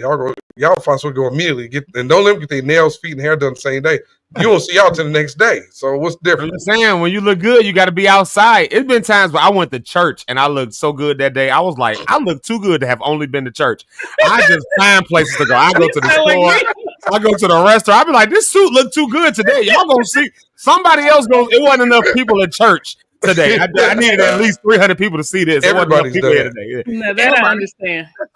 That I understand. If I look too good and I just had to go to work, especially now, I'm not wasting no good outfits on work. Absolutely not. Absolutely not. No. I gotta go in the streets and see what's out there. Y'all gonna see this. Let's run this music break and we coming right back. We stole Rich's line today. I don't know if he's coming on or not, but I know one thing. This whole episode is gonna be all about Rich's lines today. That's a choice he made. That bad boy today. So his choice was get on that. His choice was to choose family over Zeke Live in the morning. Ooh, he chose family over lock stars. I mean, God. Crazy. So I guess his line is our line now. So. Is your family there for you every day? Like we are? No, ask. Is your family there every day for you like we are? Yeah, right. Who counts Shantae? She don't count this. We're talking about us. No, I'm just playing. Shantae. It's like, what's more important, your wife and kids, or being on for 2.5 hours on Zeke Live in the morning? Easy choice for me. The show. You see what I choose? No. Here it is right here. Jamaica Lachey with I Don't Want It. We're going to play her, and we're going to play Merv Hammond with Be Okay. We're going to play two of them because they were two of the last comments that we had, and they're friends of the show. And Rhonda didn't have a request, did she? Because we did. I don't know. Yeah, Rhonda, did you have a request? Well, we still got another music break coming up. We know what she wants to hear. I already promised these two that we did. Oh, yeah, I know. We'll play that one on the next music break. Ridiculous. Y'all know everything. Are we wrong? Do you want to hear it or not? Do you want to hear it? No, I actually had another request, but go ahead since y'all know everything. Oh, I got you on your next request. I got you on it. Yeah, okay, on the next song, on the next music break, I got you on the request. I got you. And Canton Jones is coming to Chicago. I don't know what it is, though, but as long as I got it, then. Okay. And Rhonda, Canton is coming to Chicago. I'll let you know when so you can go see him. Ooh. Here's Jamaica Lachey, y'all. Never lay down. Never heard of See us in the back, we in the front now. They tried, we did. Stepping up, no chill, I'm about to go in. Steady dancing in the clouds. Got Abba walking mouse, talking handshake, smiles for the big win. Bomos on the reach in, trying to put their bid in, hoping they can slide just a piece in. But this ain't for the weak, for the hearts want no sleeves. Put a guard on your piece, gotta stand in your sleep. Take a breath and be meek, gotta take it from me. No one can do you like you do it. Be fluent in you, that's a movement. Stay focused on you, it's not selfish, it's true. It is only to you that you prove it. If I can't feel no love, I don't want it, yeah. If you can't feel these voids, I don't want it, yeah. If it don't bring me joy, I don't want it, yeah.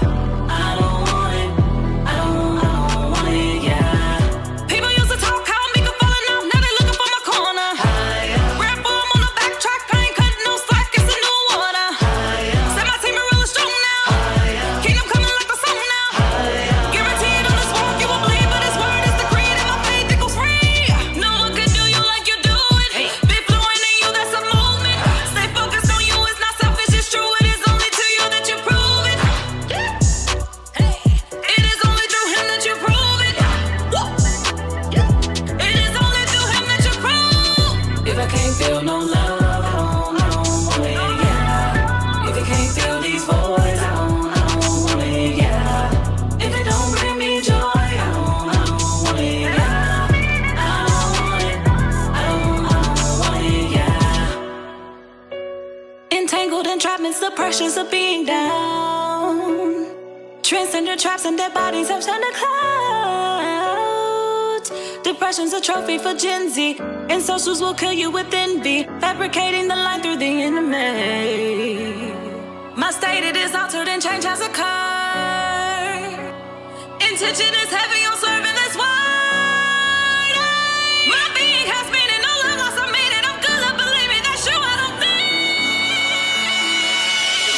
If I can't feel no love, I don't want it, yeah. If you can't feel these voids, I don't want it, yeah. If it don't bring me joy, I don't want it, yeah. I don't want it, I don't want it, yeah. If I can't feel no love, I don't want it, yeah. If you can't feel these voids, I don't want it, yeah. If it don't bring me joy, I don't want it, yeah. I don't want it, I don't want it, yeah.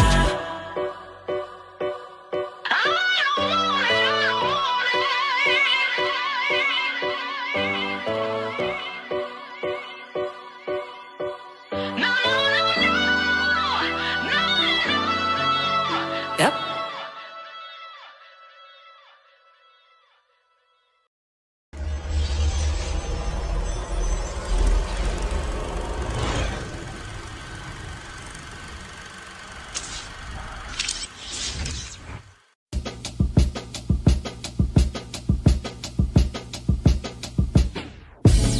You're a child of the King, and his love is supreme. Said he knows your days and he knows your nights. You were more than just an spy. It cannot be described how you feeling with pride when you choose to walk in his side and under his care you want to reside. I know, I know, I know. Sometimes his life will go after your smile. Try to pull that away from you, oh. But don't allow the pressure to make you forget who you are. Beloved, be encouraged. Beloved, we got a promise from heaven, so we're alright, we're okay, we're alright, we're okay. There is nothing that can keep us from the life that we have in Jesus. So we're alright, we're okay, we're alright, we'll be okay, be encouraged. You alright? You okay? And my lupus is acting up. So I'll be alright. I'll be okay.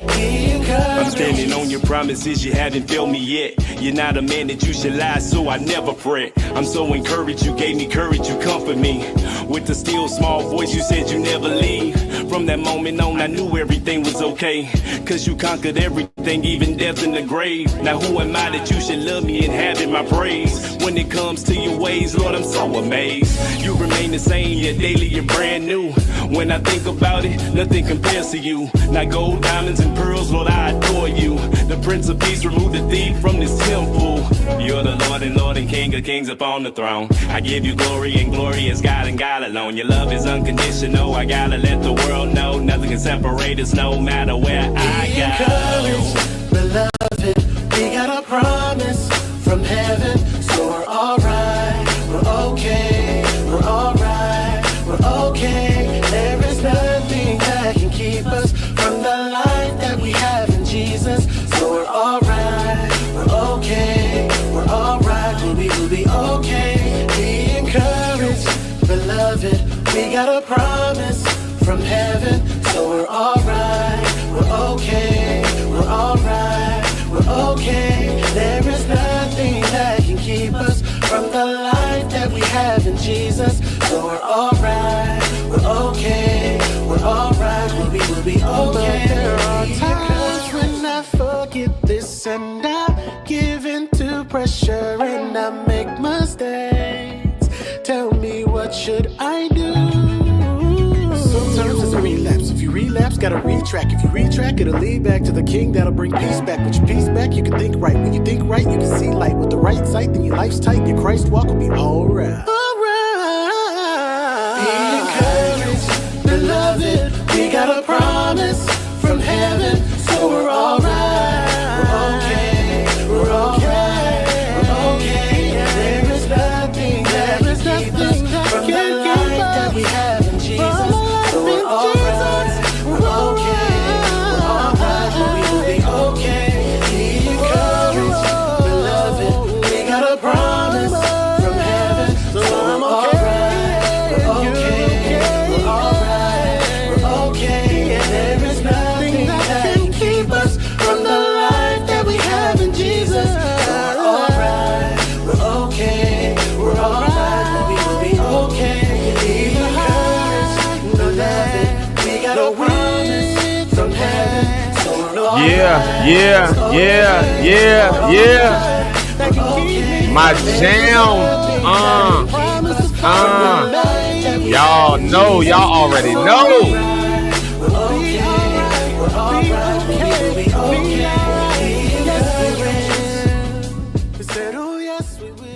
Man, that is the jam. Woo! That's my jam, y'all. That's my jam. Hey, y'all, if you haven't already done it, thank you for being here. Welcome to Zeke Live in the Morning. Y'all do me a favor. Y'all go ahead and make sure, if you haven't done it already, subscribe to Zeke Live in the Morning, or to Zeke Lock. And then Zeke Lock and all that stuff like that. Follow us. And, of course, each one of these co-hosts that are here, y'all make sure to follow them as well. I'm going to put this up here one more time, and we coming right back with our peoples. Where's it at? Oh, snap. I'm on the wrong screen. That's right. This is going on tomorrow, calling all men, all young men, all boys, all uncles, all granddaddies, all daddies, everybody who think they are zaddy, whoever you are, all gangsters, all thugs, all preachers, all mugs, everybody, just come on out tomorrow. Not everybody, all males. This is a men's thing. Ladies, we normally got y'all, but this time around we want to focus on the men. So this is going on tomorrow, and you can scan that QR code for registration. And listen, even if you don't get a chance to register, still come on out. Just still come on out. Like, we still got some space. We still got some room. We already bought the food, so you might as well come eat it. That's what I say. So there's that right there. Eric, I should have known Eric was for the. I'm laughing because I just thought about something. I said some of them women may show up because they might find their husband at them. No way. I don't even know. We know you. I thought you laughing because I said, "Come on out and eat it." Like, I thought that you was like. That's as soon as I said it, he said, "Oh." That was just, the timing was great. Yeah, great. But I am thinking about Zeke going. Wow. Come on out, Eric. Yeah, come on out. No, I'm not. I'm thinking about coming out, and I'm thinking about today. I said, man, I should go to the wheel after the show. I've been thinking about. Bro, if you go to the wheel, let me know. Like, you know me. Like, if you go to the wheel, the one thing I will do is meet you at the wheel. Like, one thing I will do is meet you at the wheel. I will meet you at the wheel. There you go. So, Rhonda, you coming to the wheel? Oh, she got to work today. Right. Y'all always want to do stuff when I can't go. I mean, I got to go to work too, but I mean, I'd take me a lunch break. Like, look, what's more important, work or eating? Like, or eating. I work so I can eat. My point. There it is. So if eating is the more important thing, I'd meet you at the Okay. I think I do got to go to the. I do got to go to the office today because I got to get stuff set up for tomorrow. You ain't lying. That's What about Monday? What's Monday? Monday after the show? What's going on Monday? I feel like something's happening Monday though. Oh yeah, I can do that Monday because I have to go out of town for work Monday anyway. So I'll be Oh yeah, so you have to be traveling. Yeah, I mean I'll be on the show Monday morning. I'm just saying after it. Yeah, I'm all for it. Yeah, like on your way out, you hit the wheel like you did last time. Matter of fact, when we met up, Can you we was do on that your way out. for real? I'll tell y'all why after the show. Okay, absolutely. Yeah, let's do it.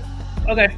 Bet I put it in the books on Monday. Hold on, wait, time out. I'm going to check my calendar. Then I'm going to put it on the book. Because I'll say it right here, be like, yeah, we'll do it. Then I'll be like, y'all, I lied. I straight lied. I ain't gonna make it. Lied. I ain't going to make it. I do got another announcement I want to make. I was waiting for Eric to be on, and I forgot I was going to make it till I went to make that last one. I was like, oh, shoot, I forgot to put this one on when Eric got here. But since you here, Rhonda, and since Rich got a little signal, and he must have heard us talking about him, I'm going to just throw him up on the stage while you got some signal. I'm going to just pop him off on the stage. Here he is right here. Y'all welcome, Pastor. I know, just like I did Rhonda. Just boom, there he is. There he is. Oh! What's up, y'all? What's That happening? star Rich Holmes made it, y'all. What's good? I made it through. Hallelujah. Hey. How y'all feeling? Y'all all right? Yeah, I guess this All is important right. to him. Okay. Yeah, he still chose. All right. Okay. Yeah. Let's do be encouraged. Yeah, be encouraged. Be encouraged, my brother. You know, and my sister, you too. And Be my encouraged. sister. You know, You know, don't leave You the gotta sisters promise. out. They need some encouragement. Ain't that right, E? Yeah. Oh yeah, they need love too. Yeah, because we got a Don't promise from encourage heaven. him, Richard. That's what LL said. Where's Deacon Rob when you need him? Oh, We man. need him here. No. We do need Deacon Rob on the show. I need to meet Deacon Rob. Yeah, I You hear met all him the. already. I'm trying to tell you. You know him. I might. He might know me. I Like don't that know was him. funny about Jason. When I told Jason about Deacon Rob, Jason was like, "How do I know him already?" I'm like, and then Jason, I do know this guy. We've talked before. Like everybody's came into contact with him. You just know him. Jason was in my dream last night. I had a Wait a dream. minute. Okay, here goes the most random of You got to dreams. start that all the way over. Yeah, we got to figure out, like, how do you pause that? Like, how do You got to pause that one. What? Jason was in my dreams last night. Like, wait a minute. Well, no, I had a dream last night, and Jason was in it. Like, so last night I fell asleep. Huh? This head that's a little better. Actually, no, it was this morning. He was in my dream this morning. It was the second go round. So my first dream last night when I fell asleep was I had a dream. I think I was a robber or something. I don't know. Whatever it was, I was like trying to rob the place, and I don't know. I don't even know how to explain this dream. I just woke up and Sticks was sitting there, and I was like, I think I was like a robber in this dream. Like I was trying to rob something. Yeah, life is choice driven. You'll live and die by the choices you choose to make. I can't even explain the dream. It was some of the church mothers from the church was in the dream. Like we was walking through a long path. We was walking through a cornfield. So I went back to my country. I don't know. I was just tired. But then I told you I fell back asleep around about 6:00 this morning. And then so like it was an intense sleep because I was dreaming. But I dreamed that Mark Hubbard was doing like a recording. And all my singers were singing with him. But he had like his singers on the front. My singers was like right here. It was like, and I was just like in the room and I had to like cuss somebody out because they told me I couldn't sit in a certain spot. And I was like, I'm Zeke Locke. I say where I want to sit. It was like one of those. And then my alarm went off at 6:30. And it was like, so I don't know where either one of those dreams went. I don't know if I ended up robbing the place. I woke up and I told my wife, I was like, I really wanted to see where this dream was going when I woke up. So I don't know. Funny you should mention that. I had a dream last night, and you, Zeke, and Eric were in my dream. And I don't know where we were going or what we were doing, but we ended up at Tammy was also in the dream. And I don't know if we were like traveling for something, but like our hotel accommodations got all messed up. They tried to put us all in the same room, and I was like, absolutely not.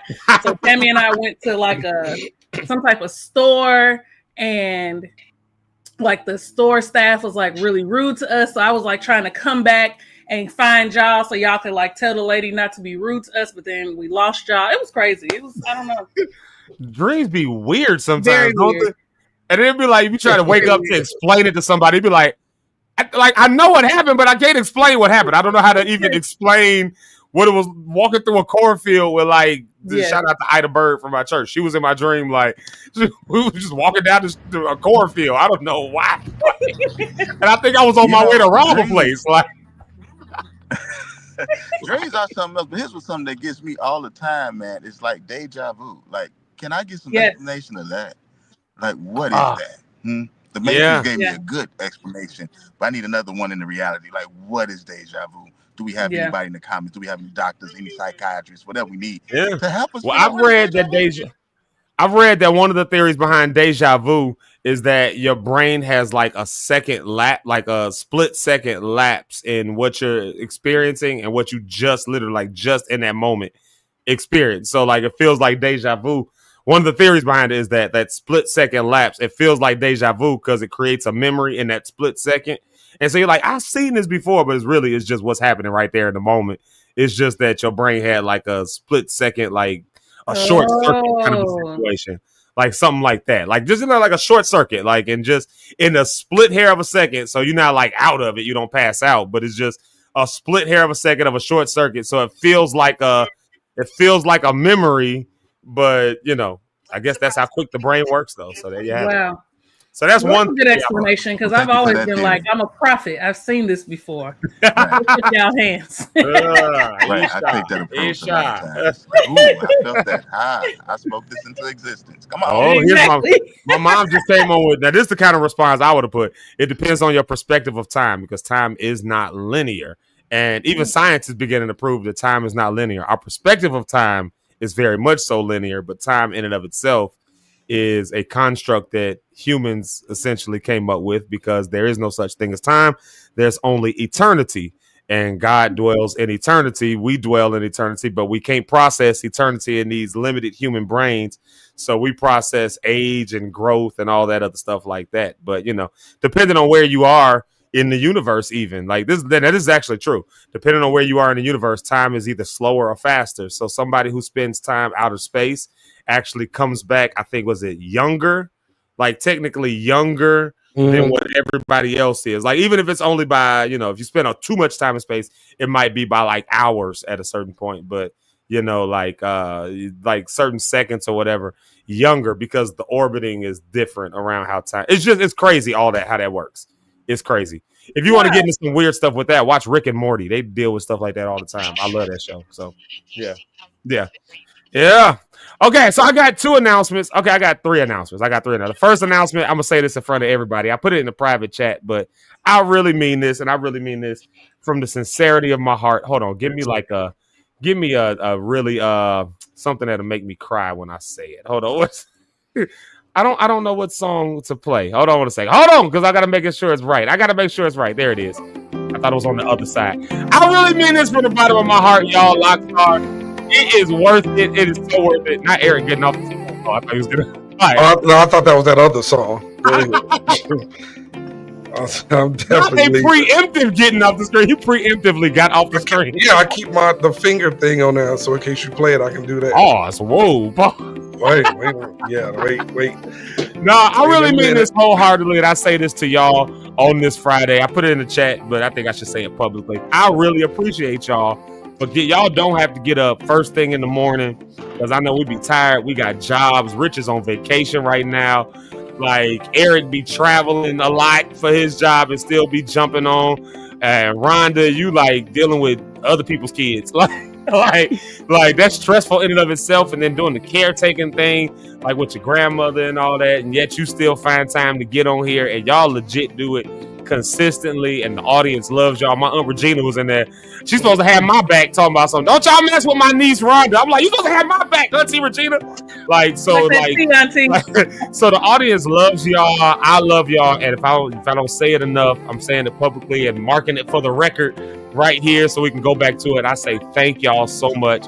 Y'all, like if nobody else makes it worth getting up, being on here every morning with y'all is worth it, and it really has helped me overcome some of the stuff that I've had to deal with the mental health stuff that I'd be like just talking some of that stuff out in the morning with y'all as my actual friends that means something to me, and I really mean that from the bottom of my heart. So if I don't say it enough, please hear me when I say I do not take it lightly. I am for the cry for real, actually. I don't take it lightly. You see that music? It's the music in the background doing it. It's the music in the background. It's the music in the background. But I really do mean that. Like, y'all don't have to do that. This is Zeke Live in the morning, so the bag gets held with me. But y'all come up with ideas. Y'all be coming up with, like, y'all make my life, the weight of it so much easier. And if I don't say it enough, I really, really mean that. We say life is choice driven. Life is choice driven.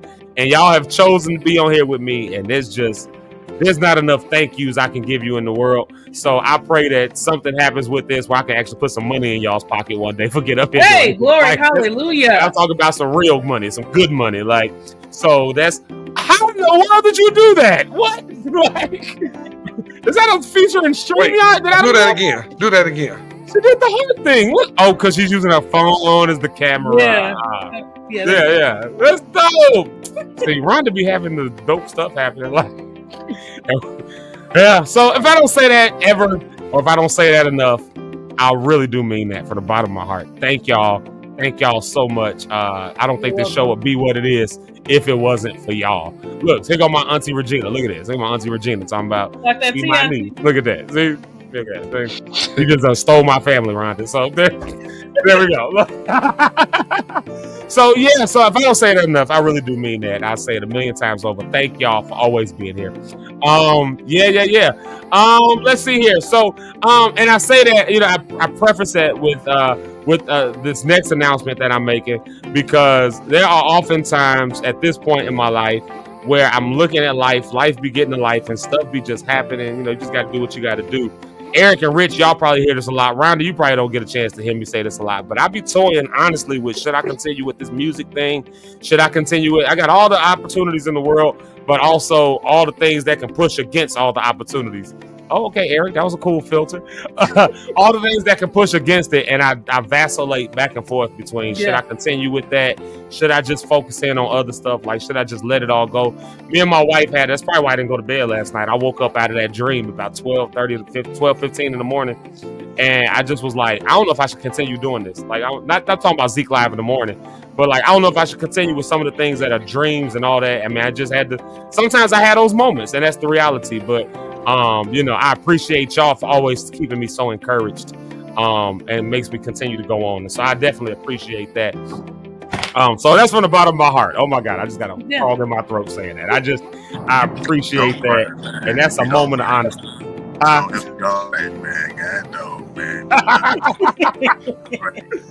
I mean it. I honestly believe God is giving you a voice.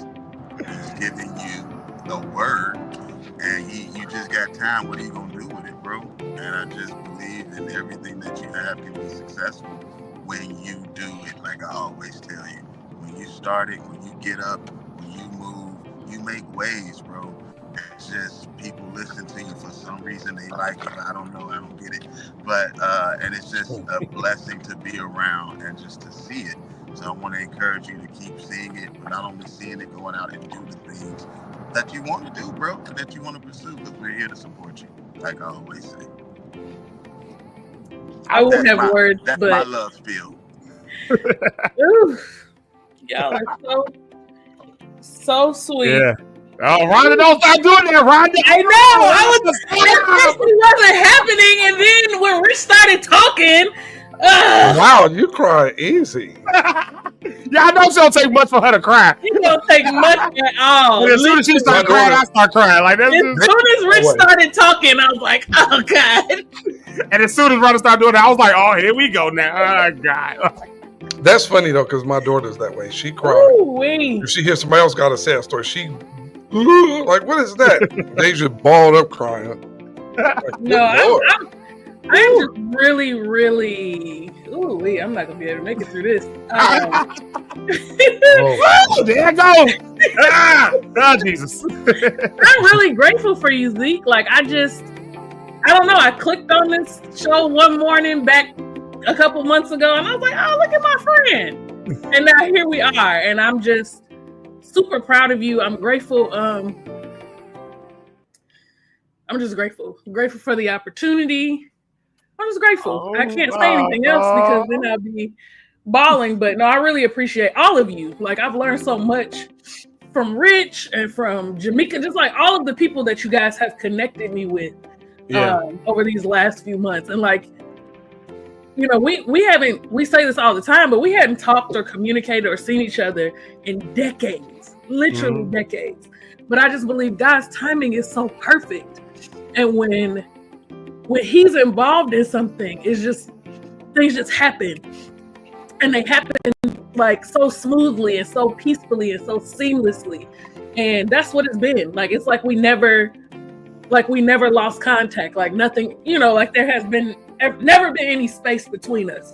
And so I'm just so grateful that y'all can kind of have like taken me under your wing, even Eric, but Zeke and Rich have kind of like taken me under your wing and been like, no, here's some things that you can do. No, here's how to do it. Like what was it, Rich? The colors, something that we were talking about when we were meeting with Hood.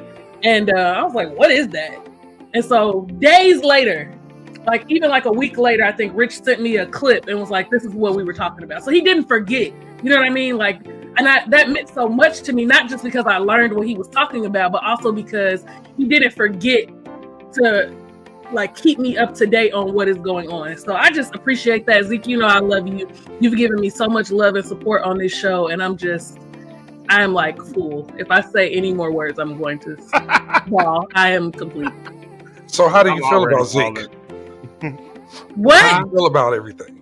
How do I feel about everything? No, her. I'm asking Rhonda. Yeah. So what did I just say? I know, but I just want to see. I wanted to see if it happens. Share. How do you feel about Rich? I'm not talking. How has Rich impacted your life in the last? I'm not speaking anymore. So. Nope. No, man. I don't think people really understand it. Right. She is complete. She is complete. I don't think people really understand, you know, what that looks like, you know. And if Pastor Bill was here, I'd say the same thing to him. You know what I mean? Like it's just, I don't think people really understand what that means when I say that, you know, people don't have to look at you and want the best for you. People don't have to look at you and want to rock with you. Like in this world we live in today, and I know this all too well, everybody looking for something, bro. Like everybody's looking for something out of you. Everybody wants something out of you. They either want some money from you, they want all your time from you, they want your talent from you, and with no return. Return, and they expect. So like people have it's the audacity that does it. And when I say that stuff will wear you out at a certain point. And I know of myself, and you know, maybe it took me to just start listening to my wife and other people like Rich and Eric around me that be like, bro, you can't just give and give and give with nobody pouring into you. And maybe I'm just starting to get to an age where I'm starting to heed those words. But when you take a step back and you realize how many people really do honestly take or expect with nothing else to pour in, when you find even a few people who will rock with you regardless. And y'all, you know, and I don't want to make this out like y'all the only people that ever been there for me, because there's other people that's even right here in the comments that's like been there for me. But I mean, like, you know, in this iteration of what I've been doing in life, y'all been there with me. And so, you know, to the people that really rock with me, I know that's not a thing that comes across easily. I know that's not a thing that even comes across normally. But my God, like if I look back on it and realize how blessed I am in that capacity, it just kind of makes it worth it. And it makes the last 3 years worth it. I don't know how to describe that, but the last 3 years for me been some, Mama, I'm sorry, but for this word, but I don't know a better word to say, but they've been some shit like the last 3 years. I don't know how else to describe it. I don't know a good, healthy word to use outside of that. That's what these last couple years has been for me. And like since 2022, and that's never been my story. That's never, y'all all know me. Y'all know I'm one of the most confident people you'll meet. I may be shy, but I'm confident. I know how to like step it up. I know how to like feeling like that just went away some kind of way, whether it was burnout, anxiety, whatever it was, it went away at the end of the day. Mm-hmm. And I'm learning how to work it back up, and everybody can see all the opportunities in front of me, but defeating this own mind of mine is like the hardest thing I've ever had to do. But having people in your corner to help you, man, I'm still here, bro. Like, I mean, I was going to end it all. And 3 years later, I can testify I'm still freaking here, bro. And it's only because they've had people in my corner, man. So I will say this, y'all. Life is choice driven. And so choose your friends wisely. Choose the people that you rock with wisely. Choose the words that you allow into your, as Rhonda said it the other day, into your ear gate. Choose that wisely, because if you open your eyes, you'll realize there is a lot that takes from you. But if you look a little closer, you'll realize there are things that are there that still pour into you. And when you start focusing on that, you change the way you look at things, and the things you look at change. And so it's making it worth it to get up again. It's making it worth it to get up again, and that means something, man. Hey, your mom just put a word in the comments. Turn it around for y'all. I think everybody goes through that too. You know, those turning points, or those points of, because like me, I'll be honest, I was like, this was gonna be my last year doing anything musically. Yeah, you know, dealing with, I was like, I'm done, and nothing bad. I'm just like, you know, you get tired after a while. Yeah. So for me, you know, and I decided, I was like, no, somebody talked me out of it, because I had a letter that I was sending to everybody I work with, say, hey, I appreciate you, but I'm walking away from all of this stuff, and just, you know, because but what changed it was somebody said that I think we all have been guilty of, is that you are so focused on that your whole persona of who you are is wrapped up in what you do, and I didn't like that for me. Everything I do, you know, I didn't want to leave here as the music guy, or you know what I mean? It's like, so, and then, you know, I had a few health scares or some things like that. That was like, will I go be around, you know, anymore? I mean, one of them was pretty bad, but you know, she said the mama's been praying. Yeah. Yeah, it's important, man, but I think that everybody, you know, is good. And thank you guys who send encouraging words and messages and things like that, because you never know, you know, who you affected. Some people's messages that I've seen made me make the choice not to quit, not to give up on this. And now I get Zeke's part, the depression part. I was on a bunch of these just to function every day.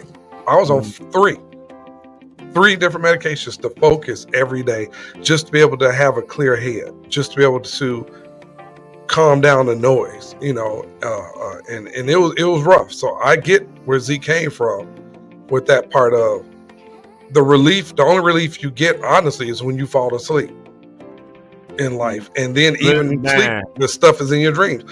To me, I had those mornings where I woke up like, oh my God. As soon as you wake up, the problems, here they come, everything's right back.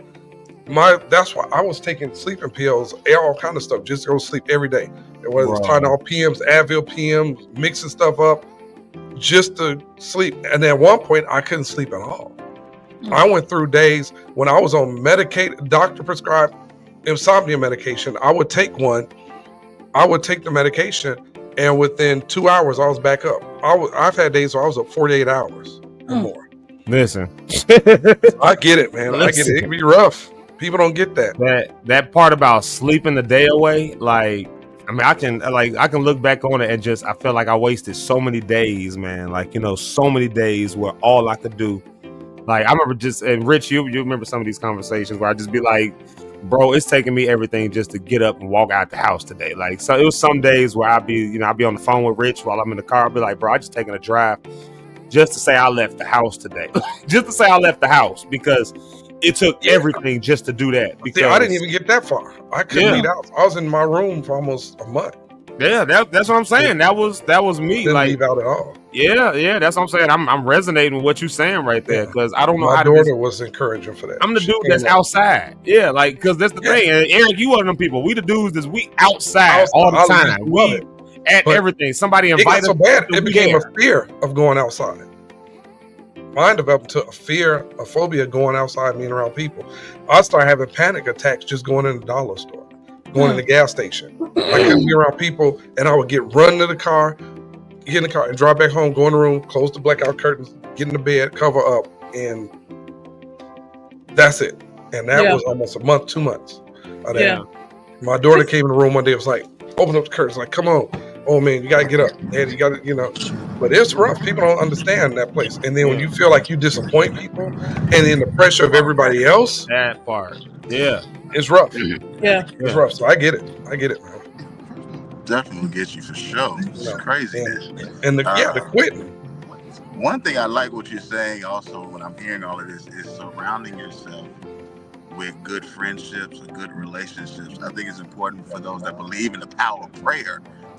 Pray for those relationships. Pray for those friendships. And one thing for me, you know, I look for material things. I pray for material things. Give me a house, Lord. Let me get a new job. Let me get success. When I shift my prayer language to go for things that are really important to me, which was friendships, which was family, which was like-minded people, and surrounding and praying for those things, then I actually saw my money grow up. I saw opportunities come better. I saw things for my life enrich because I was surrounding myself with people that was in that same space. They was looking to do the same thing. So one thing, even with, and they'll also pull you up when you are down. Oh my goodness. The many times I've been down in life and had to call on other people that I knew that I felt was in a better place than me, but I had access to. And they were able to pull me out of those things. Oh my goodness. It's very encouraging. So I would encourage those to pray for those relationships. And I believe God will send those to you, just like he sends a job, just like he sends the other things that you pray for and believe God for. Pray for friendships as well. A lot of times we don't do that. I use faith for friendships. You know what I mean? I use that. I want to sow seeds for friendships. Like that is important as well as just doing it for materialistic things. All those things are important. So I want to just say that as well. Yeah. Nah, that's real. And I think June is, I think we've acknowledged this, that June is Men's Mental Health Awareness Month. It's all Father's Day, and you know, you're having the event tomorrow for men. But I think let this be an example for the men who are watching or the men who may see this down the line. Like, it is okay to talk about your things, right? Your fears, your anxieties. I made a video last night and I said sometimes secrecy is the thief of support. Like, we try to keep things so secret when sometimes just talking about it is where the support comes in. Mm-hmm. We try to, like, everybody wants to be just silent about everything. And it's like, why? Now I understand there are some things you should keep to yourself for sure. Or there's time and place to talk about things. But this whole idea that everything needs to be a secret, I want a private life. Like, you can keep parts of your life private, but you don't know how your struggles may be a blessing to someone else. You have no idea.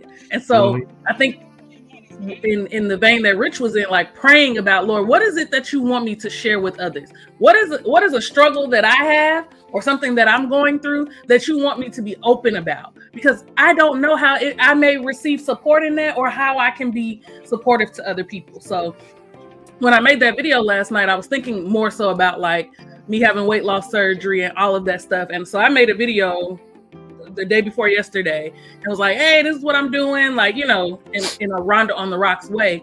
Do you know how many people have called me and been like, I did it too, or I'm about to do it, or I was thinking about doing it? I had somebody send me some money yesterday and was like, wow, use this to get you some supplies and the things that you'll need. So if I would have chosen to remain secretive about that and just pop out 6 months from now, like, oh, look at me, and everybody's like, oh my God, what gym do you go to? And it's like, no, I don't go to the gym. I just don't. For me, it was like, why am I being secretive about this when in actuality I need support? I genuinely need support. So I'm just really grateful to hear you, Zeke, be very transparent about your mental health over the last couple of years. And Eric, I've never heard you talk about your mental health until today. So that was beautiful to hear. Welcome to the family. And then Rich, you know, just your word about, like, praying for friendships and praying for the friendships that we have, and sometimes the friendships that need to go. As life goes on, things change. You got to switch it up. And sometimes it's hard because we want to hang on to people. Oh, we've been friends for 30 years. Well, time is up. You won't go into the 31st year. Time is up. I couldn't let it go for some reason. I always had, and it was going to be detrimental to my life. Every time I connected, every time I was back in it, I saw the same results, was devastation. So I had to use prayer and then my mind to get out of here. I got to make a move. I got to change some things. I cannot let myself be so accessible to this specific person because it's going to be an endangerment to my life. I have to choose me versus someone else. And I have a heart for everyone. But I have to learn. In this space, you may need to be selfish. There are moments that you may have to be selfish and take things for yourself. And relationship, because I love relationship. I feel like I make any relationship work. But when I start seeing the detrimental to it, the effects that it had on my mental, the effects that it had with stress, effects it had on my relationship that I was trying to have with my wife, she was the wife at the time. But you know what I mean? It was going to be bad. So I would encourage people, prayer is a big thing as well, but also action with it. So with that relationship. Yeah. Woo! All right, y'all. That's my bushiness. I was just trying to tell y'all niggas thank you. That's all. And then that went to a whole thing, like of explanation, like this is why because of the. And then that was a great conversation. I want to go back to. I love what Rhonda was saying, and I think it speaks to. I think me and Zeke talked about this.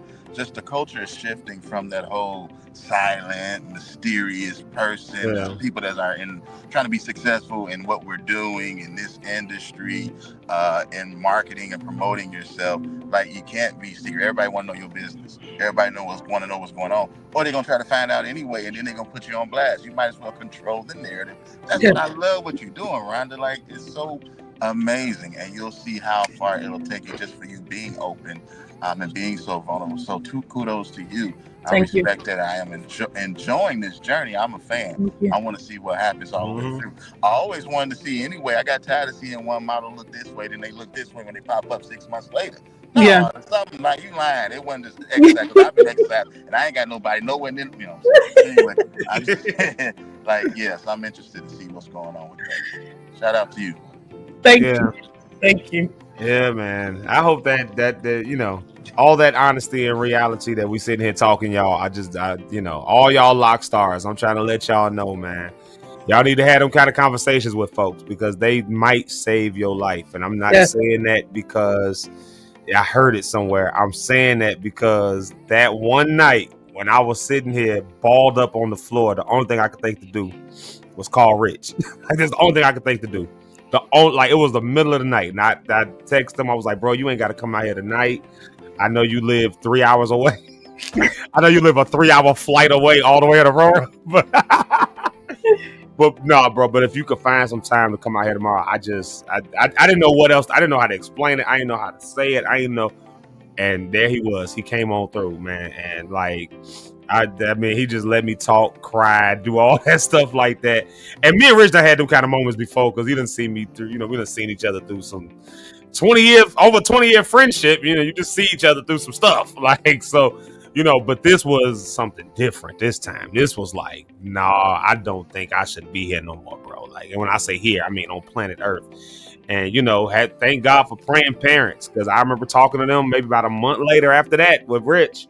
And I was just, it kept me going for a minute. And then I was on the phone with my parents on a FaceTime and I just didn't look like myself. And my mom and dad happened to both be on the FaceTime at that time. And by the time that conversation was done, they had bought me a flight ticket to Las Vegas and was like, you on a flight tomorrow morning, come here.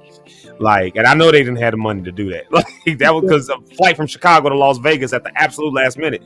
That was like a $700 flight. Like, I knew they didn't have the money for that, but they knew something in my eyes and in my tone and in my conversation just wasn't right. Yeah. And they was like, get here. And then, Rhonda, to your point, that opening up, like it was while I was in Vegas that I had some events and stuff that was coming up and I got on a Zoom. I was like, I hit Eric and Rich up and I was like, I don't know how people gonna respond to this. Like, this is not myself. This ain't normal. But you think that these group of people that if I put them on the Zoom and just tell them what's going on, you think they'll still rock with me? I honestly expected them to be like, look, Zeke, that's too much. I can't deal with it. In my mind, everybody was gonna walk away. I mean, in my mind. That was in my mind though. That was just in my mind. And the way that they embraced me on that, I mean, I remember breaking down on a Zoom call in Las Vegas, like, hey, y'all, look, this is what I've been dealing with. I'm in Las Vegas right now. This wasn't a planned trip. My parents brought me out here. This is what I've been dealing with, y'all. Like, and everybody embraced me. And so that, again, you just gotta look at the positive people in your life, the positive things in your life, and give more credence to that, because you'd be surprised that it might be the thing that legitimately keeps you going, And so I started all that to say that, you know, I vacillate between this, like, should I just give up? Should I just quit? Like, to this day, I still vacillate with that. Sometimes people be like, how come you ain't get this done? Because I'm vacillating in my mind. I'm defeating this. And it's a process. It ain't I get it. Yeah. Whom the sun sets free is free indeed. Yes. I hold on to that. I stand with that. I do. But there's a work that has to happen. In Jamaica Lachey's word, add some work to the promise. Like, there's some work that's happening, like, that I'm doing actively, and I think I'm overcoming it and hitting it. But one of the things that I've chosen to do, we were already doing it, and I let it kind of fall off a little bit. But let me throw that banner, that announcement up there real quick so y'all can see it. So one of the things I'm going to be doing is every second and fourth Thursday of the month, every one of them, to just make myself get back into the music, get back around people, and treat music like a healing space. Every second and fourth Thursday of the month, this is what I'm doing right here. Thing called Healing Voices. I'm doing it through the Community Healing Resource Center. I'm going to use this word. It's like a support group with music. This isn't for folks who may be the best singers, unless you're the best singer and you want to come. Like, this is for people who just see that we need support, we need help, we need encouragement, we need community, and we use our voices to do so. So luckily, I work with an organization where I'm able to kind of sponsor these things through that. This is going to be ministry for me. I don't care about nobody. If it's 3 of us in there, this is ministry for me right here. So starting not this Thursday, but the next Thursday, 2 weeks from yesterday, the 4th Thursday of the month, I'm inviting everybody to come out. This is going to be an ongoing thing. Every 2nd and 4th Thursday is just an hour and a half worth of just singing, worth of relief, worth of just an hour and a half of just letting it out. Like Rhonda just said, man, stop holding that stuff, y'all. Stop holding it. Find you a support group. Find you some therapy. Find you a good friend. Find you an outlet. Well, music has always been my outlet, and so when I'm because that's always been my outlet, if I give that up, you know, like if I give that up, I've given myself up. And once I get to that point, I know that's where all that anxiety, depression, and everything starts happening, and I'll be suicidal again. So I'm not giving it up. I'm not going to give it up. Like, I'm not going to give it up. Wife, you hear that? I'm not going to give it up. Like, I'm not going to give it up. And so, fine, I'm going to create a music healing space for myself. And I'm inviting all of y'all to come out with that healing space of music right there. Healing Love voices. it. So I'm inviting everybody to come out. That's every 2nd and 4th Thursday. It's right there at my church. Thank God I got a church that allows me to be able to do stuff like this. Got an organization that allows us to do stuff like this. And again, you know, it's a thing that we've done in the past, but I was doing it from the standpoint of work and all that. But no. I'm not just the hair club president. I'm a member as well. I need this. I truly need this. And so I would love to invite everybody, all of you Lock Stars. I would love to invite y'all out to be a part of that with me. So 2nd and 4th Thursdays, if you're in the Chicago area, 2nd and 4th Thursdays, Healing Voices. It's music, it's love, it's community, it's sharing, and it's therapy for me. Like, if y'all want to come see me have some therapy, come on out, man. I want to see y'all there. So yeah, there you have it. So that's my other announcement, E. That was the one I was exciting. Yeah. Oh, that was you was talking about the other one that you had to make. yeah. Which one? No, this was the one you said you was waiting. Oh, yeah. I said I was gonna wait for you to get on the screen to do it, and then we got to talking, and I forgot. Yeah, with the music break, and then Rhonda was here, and I just threw her on the screen, and we started talking about other stuff, and I just forgot. Like, I wasn't even gonna make it all mushy like that. I was just gonna make the announcement. But then while the song was playing, like literally, I just had a moment where that's why I put it in the group chat, in the private chat back there, backstage. Like, the song that we were playing was playing. I was just like, yo, I appreciate y'all y'all don't have to be here. And right when I was typing that, Rhonda was like, I'm so tired. And I was thinking about how tired I am. And I know Eric got stuff coming up. And I'm like, y'all legit don't have to do this.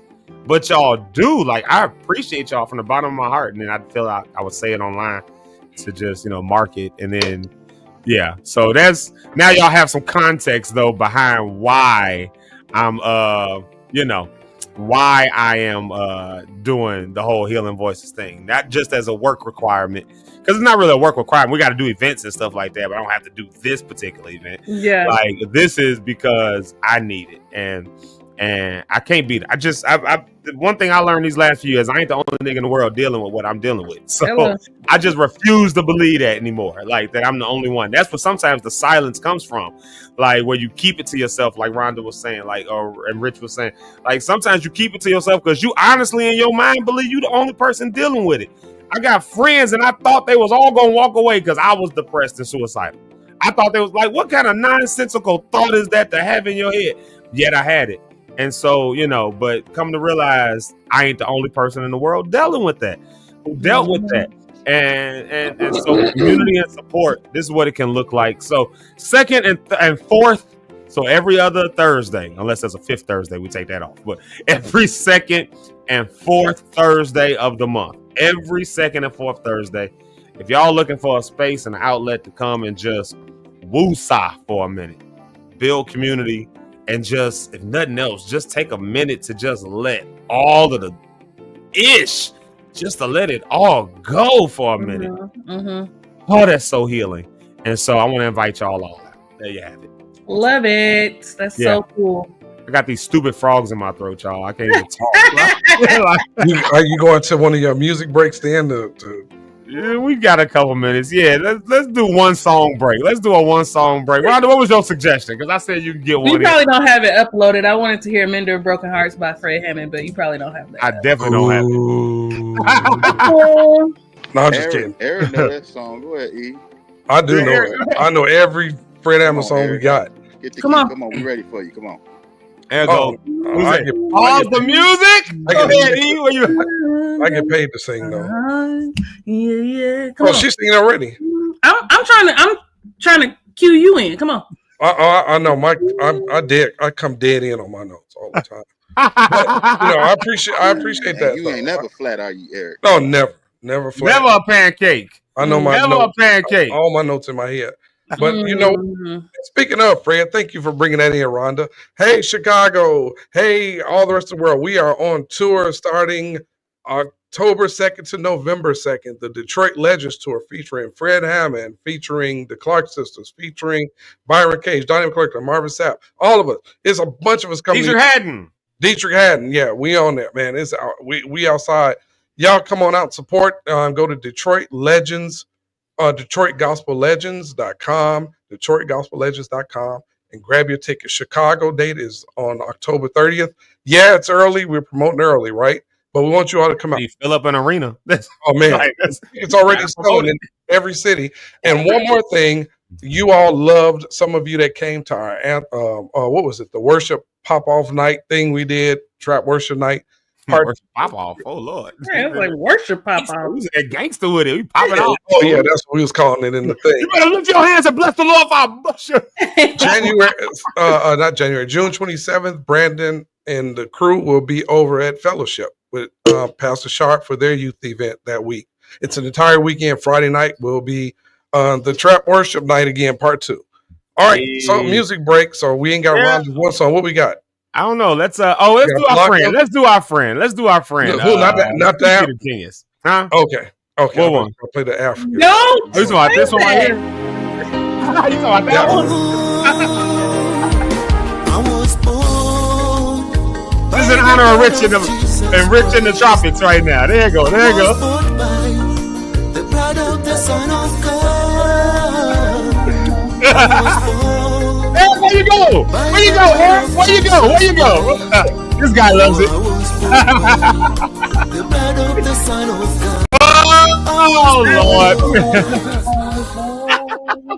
Oh, Lord. I don't care what y'all say. That song is dope to me. I love it. I be walking around the house. I can't wait till you remix it. I'm going to remix that song. I'll tell you 2 songs I want to remix. And I'm going to play this one right here. Our friend CP the Genius. But I want to, there's 2 songs I want to remix. No lie. I want to remix that. And I want to take that one line from I'll Be Okay, that Merv Hammond song. I want to take that one line and make it like a hook. Like that one line. The line at the end where he's rapping, he's like, where Mervin is rapping. He's like, dang, I can't think of the words now. You sing right, with the come right, your Christ walk will be all right. Like that whole line where he does that part. Like I just want to take that whole line and just make it like a hook and like do something with that. Like I don't know. I just them 2 songs from the show that I want to do. So St. Louis is in here. Yeah. Here's our friend with Just Might. There we go. Oh. Yeah. You cool with that one, right, E? Keep Rhonda's camera on the screen.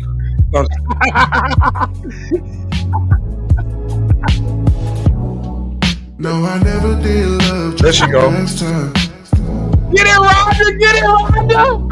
Told myself the last time was the last time. So tell me why. Hey, What I'm saying for all along. But when I'm with you, I lose control. And I'm not new to heartbreak, baby. But that's a risk we all gon' take. Cause the vibe's just right. Thought I'd never fall in love again, but I just might. Cause the vibe's just right. Thought I'd never fall in love again, but I just might.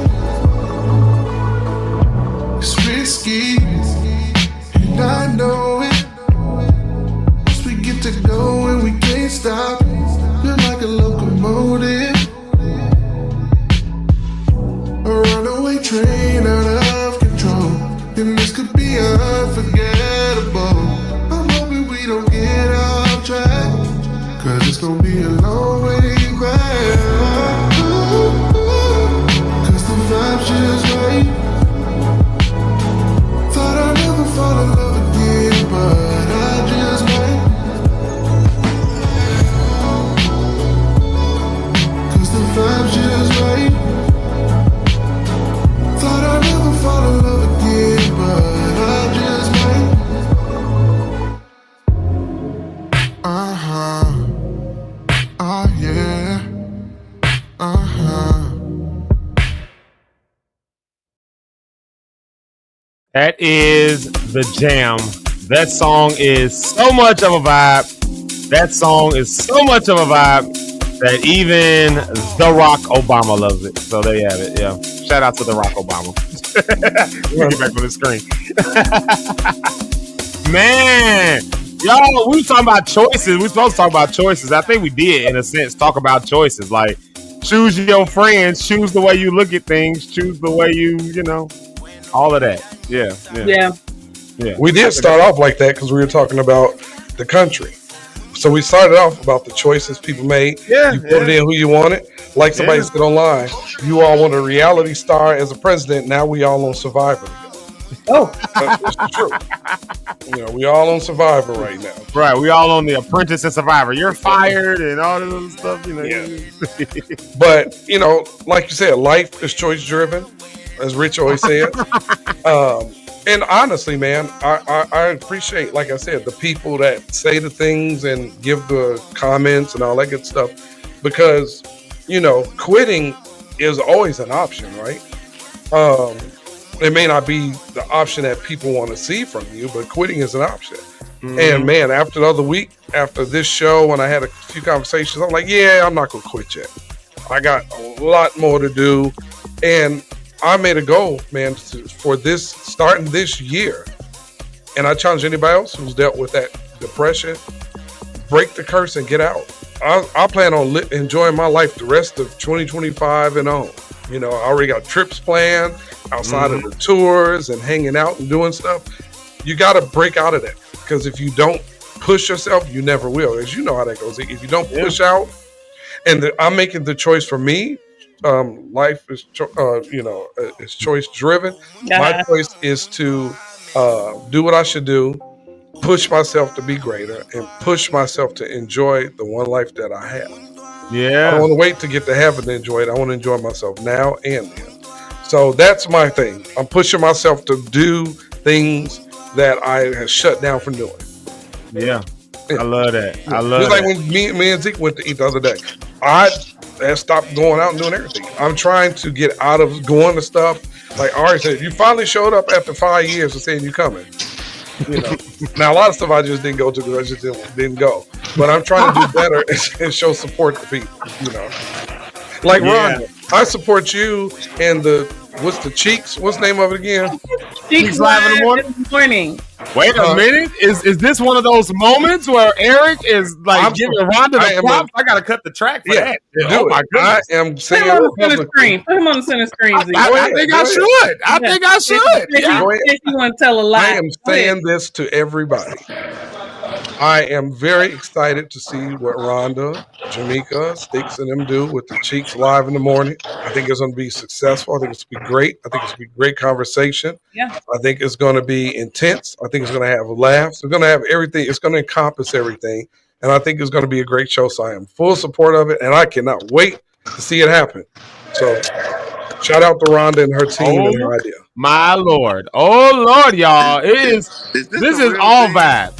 Huh? Are we really doing Cheeks Live? Yeah, we're gonna do like a week or something like that. Of them doing Cheeks Live. Like on a couple days at least, because we can't dictate everybody else's schedule. It'll be on this platform?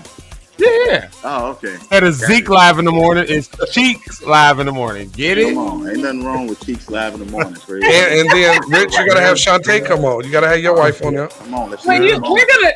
I'm sorry. We have a guest lineup. Thank you. Oh, excuse me. Oh my God! What?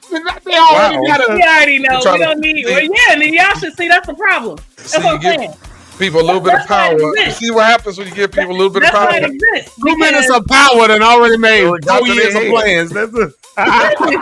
Yeah, y'all should. We got it. We ain't even had a meeting yet, but because we kindred spirits and like-minded. Already with the show. Hey, Rich, Zeke already said we gonna get in the comments and mansplain the whole show. That's what Zeke said. We're gonna do mansplain. That's what I need to do. We'll read the comments. Because I know how to run stream, y'all. Remember? I'll be all in the comments. I got a lot to I'm having Zeke put some new music, some different music. What you say, Rich? Yeah. Some be in the comments. I'm gonna have a lot to say. Let me go. A whole lot to say. I'm like, well, actually, that's wrong. That fact is wrong. If they say it's 85%, no, it's 86. Just little stuff. Right. Well, actually, it's not 85%. It's 84.83. That extra decimal point really does make a difference. They were like, dang, my comments not showing up. They must have blocked us. Block. Right. Block. Man. Oh, man. Rich, how's vacation going, huh? Jamaica said they got it, fellas. How's vacation going? The vacation has been a blast. The kids are having fun. We had a Nerf war yesterday. The Nerf war was off the chain in this house. Man, it was amazing. We shot a bunch of kids. Now we got BB guns. Well, we got these gel things that you freeze, and now they like pellets. It's not guns, but they like the gel ones, and now we just bought a whole bunch of those. So we about to be going outside the whole grounds and shooting each other. These people gonna be like, "What is wrong with y'all?" So we got the whole thing. That's dope, man. And Rich, you gave me an idea. Zeke, you did too. We should go to that place in Illinois where they do the virtual reality, and you're together, and you go into a house full of zombies, and we will all be in one room together. You know the place I'm talking about? I think we should do a whole they give you a gun, and we can go through there together. I don't know if y'all know that we're a team, so I think we're going to do functions together. I will abandon people. I'll be honest with you in new kind of situation. And I think that's how we get sponsorships even more now. We go there and we give a review all together. And go live. It's true. Go live. So it's true. Rhonda, it's in the works. And we better play fair, though. Rock stars that come out with us, too. Now, enjoy yourself. Yeah. Hey, Zeke, and Rhonda better play fair because you be giving us a hard time. We get in that house with the monster chasing us in that virtual reality. You might end up by yourself. Go take off and run. So you're going to need us. Yeah. I won't. I'll be just fine. I mean, if they put out a zombie, what if they put out like Michael Jackson zombie, though? Well, then I'm going home, obviously. That's why I'm going to drive myself so I won't be stuck there. Or Jamaica. I trust her. Or Six, because I also trust her. But yeah, I think I'll be fine. I also feel like Zeke Live in the morning, the team needs a retreat. I would think that, yeah. I think we need a retreat. Like we need to go somewhere and do like some team building and some planning. I'm with that. I'm not opposed to that. Planning? And it's summertime. Planning, me and Eric don't do plans. That sounds like Rich and Rhonda work. It sounds like stuff Rich and Rhonda do. They just go. Zeke goes on stage. I'm trained to go. Like you do. Like, you know, I go.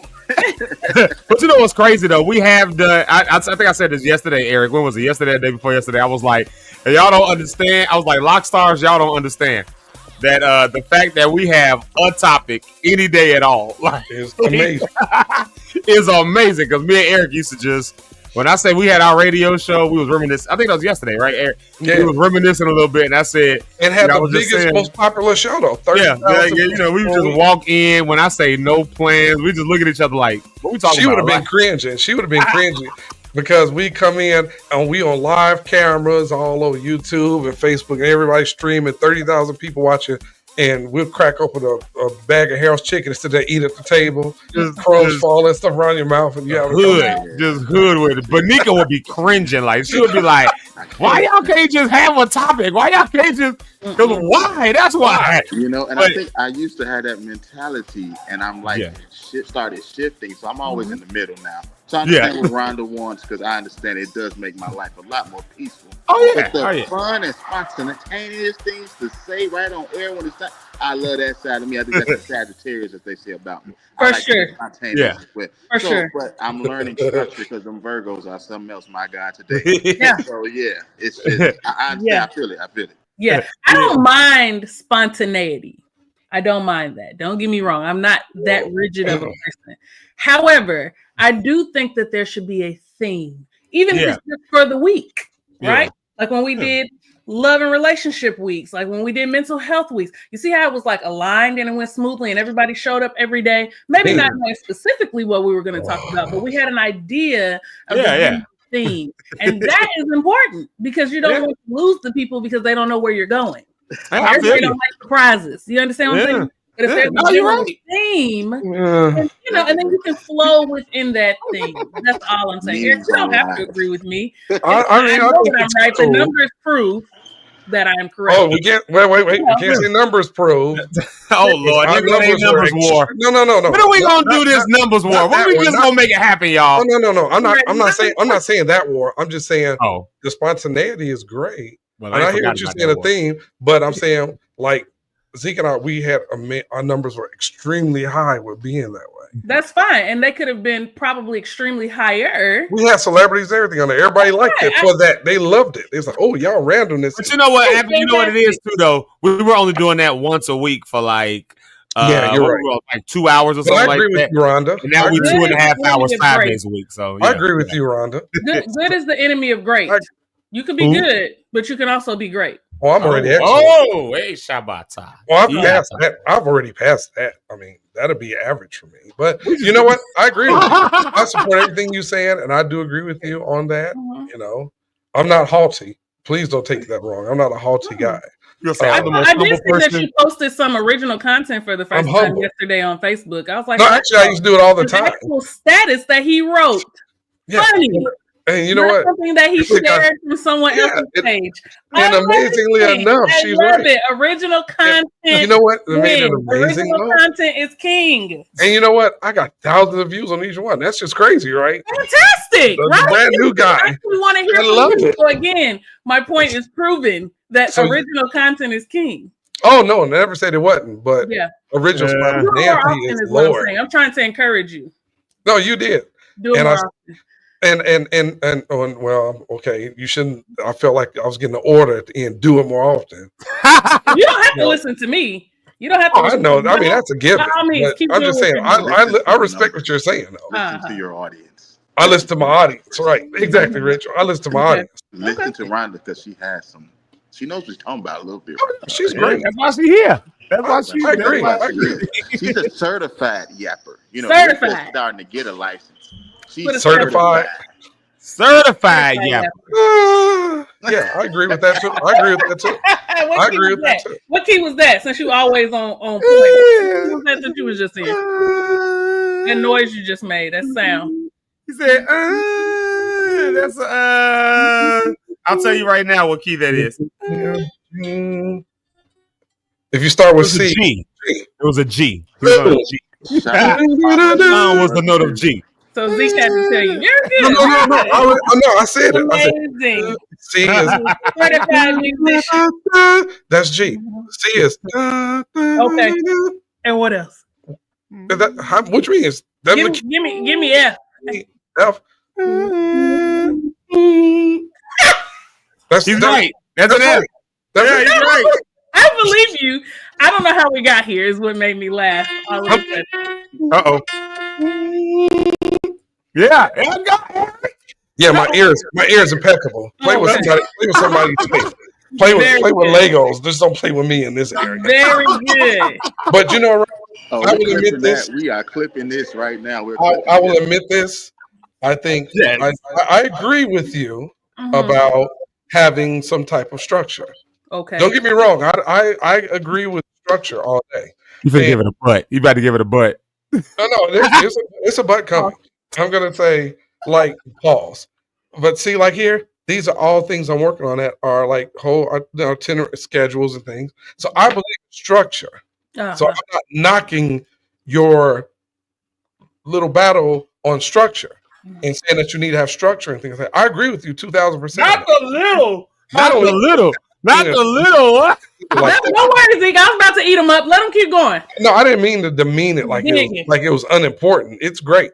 You have a lot of insight. So I know that's your area of expertise. So I'm not saying that you're wrong. And I'm not saying I disagree with you. I'm just saying for me, spontaneity works better, but structure also, and as you've seen since you've been here, we've had structured shows that worked well. It surprised me. It surprised him. I mean, I felt constrained a little bit, but structure can work. So I'm not saying you're wrong. You're right. When you're right, you're right. When you're wrong, you're definitely wrong.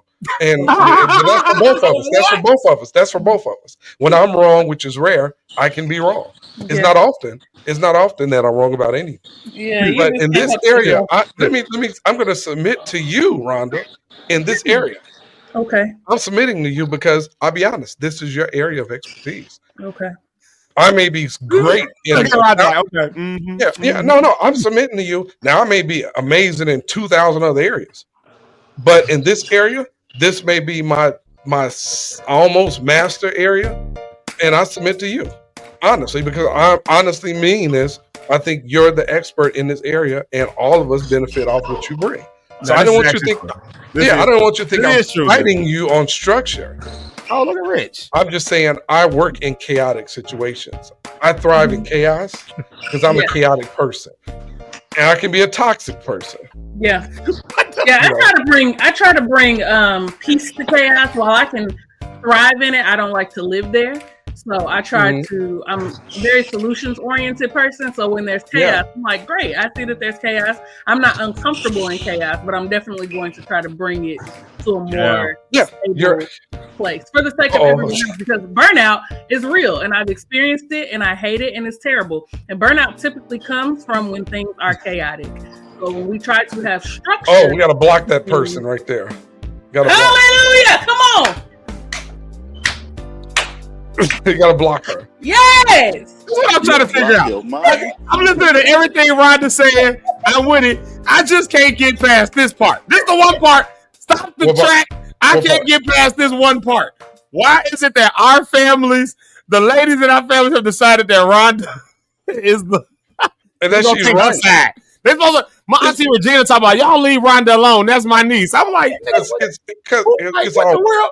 First you take my mama, now I can't even be in there. You're getting Rhonda, like, and then now your own mama coming on. It's women supporting each other. That's crazy. That's what it is. Not even about why you can't just say that I'm right. Why is it about women? But I'm saying the women are jumping behind you because you're another female. No, it's because I'm right. It doesn't have anything to do with being a female. Think about it does. Because this is why. No, it's not that. It's not that you're wrong. I'm just saying a lot of the women get behind you, and they've said in the comment, "Oh, we ladies gonna stick together." That's what I'm saying. They say that sometimes. But that's not the reason why they agree with you. 90% of the reason. It's because of what I'm saying. It's 50-50. You're a smart woman. You're a very smart black woman. I'm not gonna take that from you. Oh my Lord! The woman part. Get in the private chat and tell the men to wrap it up. This sounds like Eric's going to say, like, you're right. I acknowledge that you're right. You're right. It's just that I'm righter. No, she's right. You know what? I'm just more right. Woo! Dr. Mama just, she be talking good. That's why I love your mama. Look at that. See? They just turned on us, Eric. That's what we need to do. 5 in the morning. Your daddy? Who's John Dyson? That's my dad. Oh, my Lord. Not my father, too. It's time to end the show. It's time to get off here. Everybody take a ride inside this morning. Wait. Where my supporters at in the comments? Wait a minute. My auntie said I always be on there for you, but she still. There's a butt coming. Hey, I got to get my supporters in the comments because some of y'all if I don't get no supporters when you call me to come into these shows for free, you ain't getting in there. I'm definitely gonna hate on you. So supporters, jump in the comments. I sound like some Donald Trump. I didn't know any of these people except for Zeke's mom. I didn't know any of these people before I started coming on this show. Again, I've never said you're wrong. That's what you do. When you got it, you got it. That's all I'm saying. Well, okay. You got the sauce, you got the sauce. I've never said you. Let me hear you. I've never said you're wrong. I never said I disagree with you.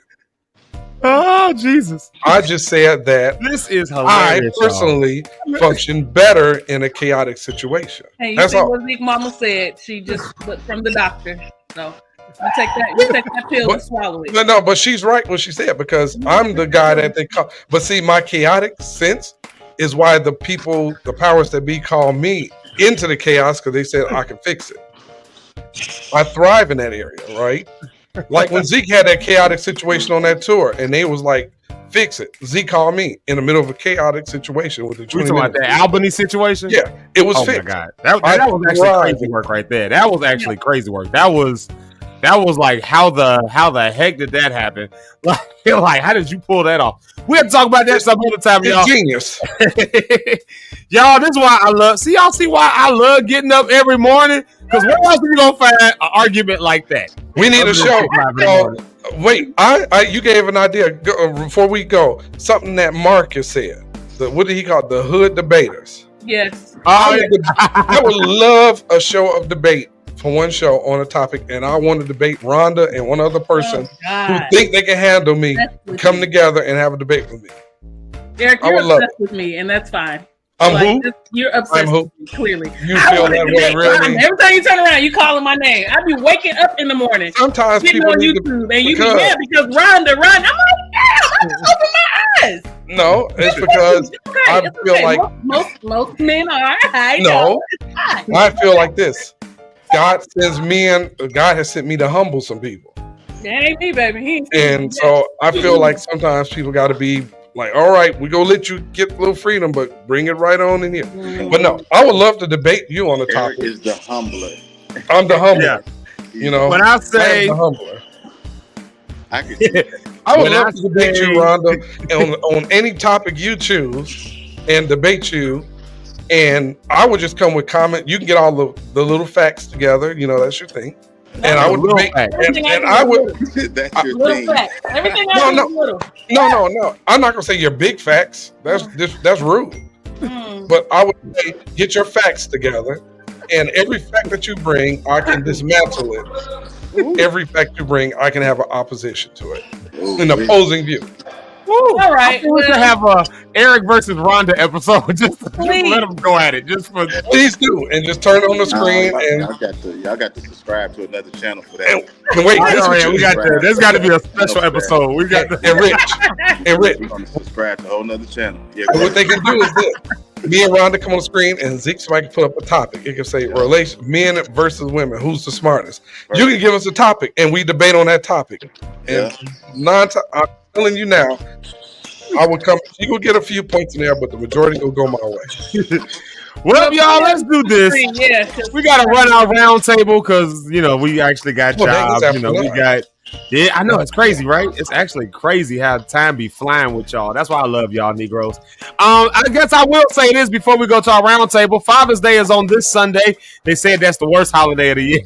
Like that's so we want to wish all the fathers, all the daddies, all the uncles, all the people who have had a helping hand. Eric and Rich, y'all are fathers. Happy Father's Day to y'all. Y'all have raised children and y'all have been there for your children. There's my dad on the screen right there. So y'all tell my dad right there. Yeah. So that's the thing of the real honest to God truth to all you men who have been there for other other folks, even if you're not a father, if you've been a mentor or a teacher or a friend or somebody that other folks have looked up to, then happy Father's Day to you as well. So yeah, to the fathers, I want to say happy Father's Day to y'all. And don't y'all, all y'all single moms, just do me a favor. Just don't try to take the shine, because it might be a man in your son or daughter's life who has been there. Give them their props. Don't try to say, I've been the mother and the father. No, you've been the mother, you just been a single mom. Like, because I don't see people, I don't see folks like Eric taking Mother's Day and trying to turn it into Never. Shout out to Red, shout out to Pastor Jeremy Sanders. He was on here, Pastor Bill Ellis, while he's away on his sabbatical and school and all that stuff. Shout out to him. Happy Father's Day to my dad that's on there. Happy Father's Day. Just all you fathers, happy Father's Day to y'all. Father's Day. Yeah, enjoy your day. And to everyone who lost a father, I hope this day is a day that brings back good memories. Rhonda, I got you in mind on this day. I know that could be rough, so I got you in my prayers and in my mind, because we know the impact that your dad had on you, and it shows. Sure. And so I pray that day is a day of memories that are good memories for you. And Red, I'm praying for you too. I know you lost your father a couple years ago. So just all of that. For those of us who still have our fathers, enjoy them while you got them, because it's not a forever thing. And so, and for all of you men who are in the Chicago area, please, I want to remind you that tomorrow we're doing this in honor of the fathers. The Faja. How do you say it on Austin Powers? Faja. The Fajas. We're doing it in honor of all the men and all that who have impact. So I wanted to at least say that. But let's do our round table. We'll do the ladies first. Ladies first. My mama gave me a couple of manners. So so like Zeke said, happy Father's Day to all of the fathers and the father figures and the uncles and everyone who has played a fatherly role in the life of a child. Shout out to my father who is in heaven looking down on me, just beaming with pride, the late, great Sidney Cohen. I love you. Happy Father's Day. See y'all next week. It's going to be a fun weekend, long weekend, but I will see you guys next week. Life is choice driven. You live and die by the choices that you choose to make. I got a hint for you. Choose life. I think we all gonna say that line today. Since that was the topic, we probably all gonna steal Rich's lines today. Rich, you got something when people start stealing your lines. Let's see here. E right out. Let's see. I know you got a rebuttal to everything Rhonda just said. Well, everybody, again, just to piggyback on to myself and all the other fathers, happy Father's Day. Have a great weekend. Those that are influencing someone's life, I pray that you have a great weekend. Celebrate your fathers. Celebrate those men that have been an example for you. Again, thank you guys for tuning in. Please share. Please like. Subscribe. Support everybody's individual things. Support Round on the Rocks, Rich Holmes, Zeke, and myself. Support our individual projects. Look forward to seeing you guys next week. And no, I'm not going to give a rebuttal to Rhonda, because I really, truly think Rhonda's a great person. She's smart. She's an intelligent woman. And she has great insight and great information. Wow. Thanks. Wow. I thought he was going to say, it's just that I thought he was going to come back and say, like, it's just that I'm a little bit smarter and I have better information. She's got great information. Mine is I don't have to say it when others say it for me, but I agree. Thank you. Lord. Let's hear from Pastor Rich Holmes, who is on vacation, and we wish him a happy Father's Day. Eric, of course, we wish you a happy Father's Day. Rich Holmes, we wish you a happy Father's Day. I know you with the family and the kids celebrating all of that. So let's hear from you real quick. Y'all know he had to give us our stuff, so there it is. What's up, everybody? Again, thanks for tuning in. I hope something was said to encourage you today. As Father's Day weekend is coming out, shout out to all the fathers out there. Definitely want to give a special shout out to my father, the soon-to-be apostle, Richard D. Holmes Sr. Shout out to you, sir. I salute you. Also to RJ, happy birthday to you. That's my nephew. We out here celebrating with him. And yeah, like we always say, life is choice driven. You will live and die by the choices you choose to make. I got a hint for you. Choose life. I got nothing. Here we go. This is the day the Lord has made. I will rejoice. I choose to rejoice and be glad in it.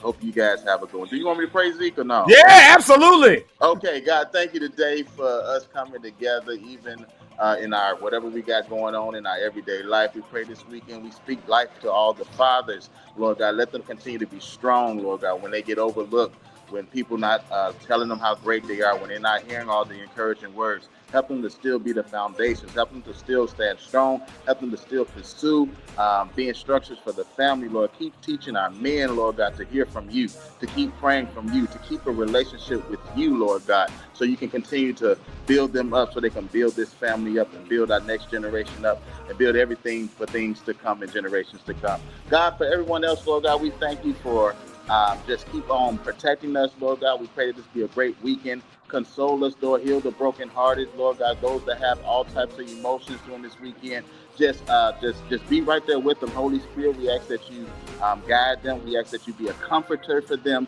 We pray that someone around them will say something to speak life into them. Let them plant a seed, and you'll get the harvest. In Jesus' name, we pray. Let it be a great weekend we've ever experienced. We'll meet again. Amen. Amen.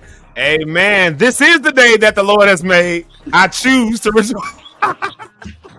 Because life is choice driven. Hey. You will live and die by the choices you choose to make. So I got a hint for you. Choose life. Hey.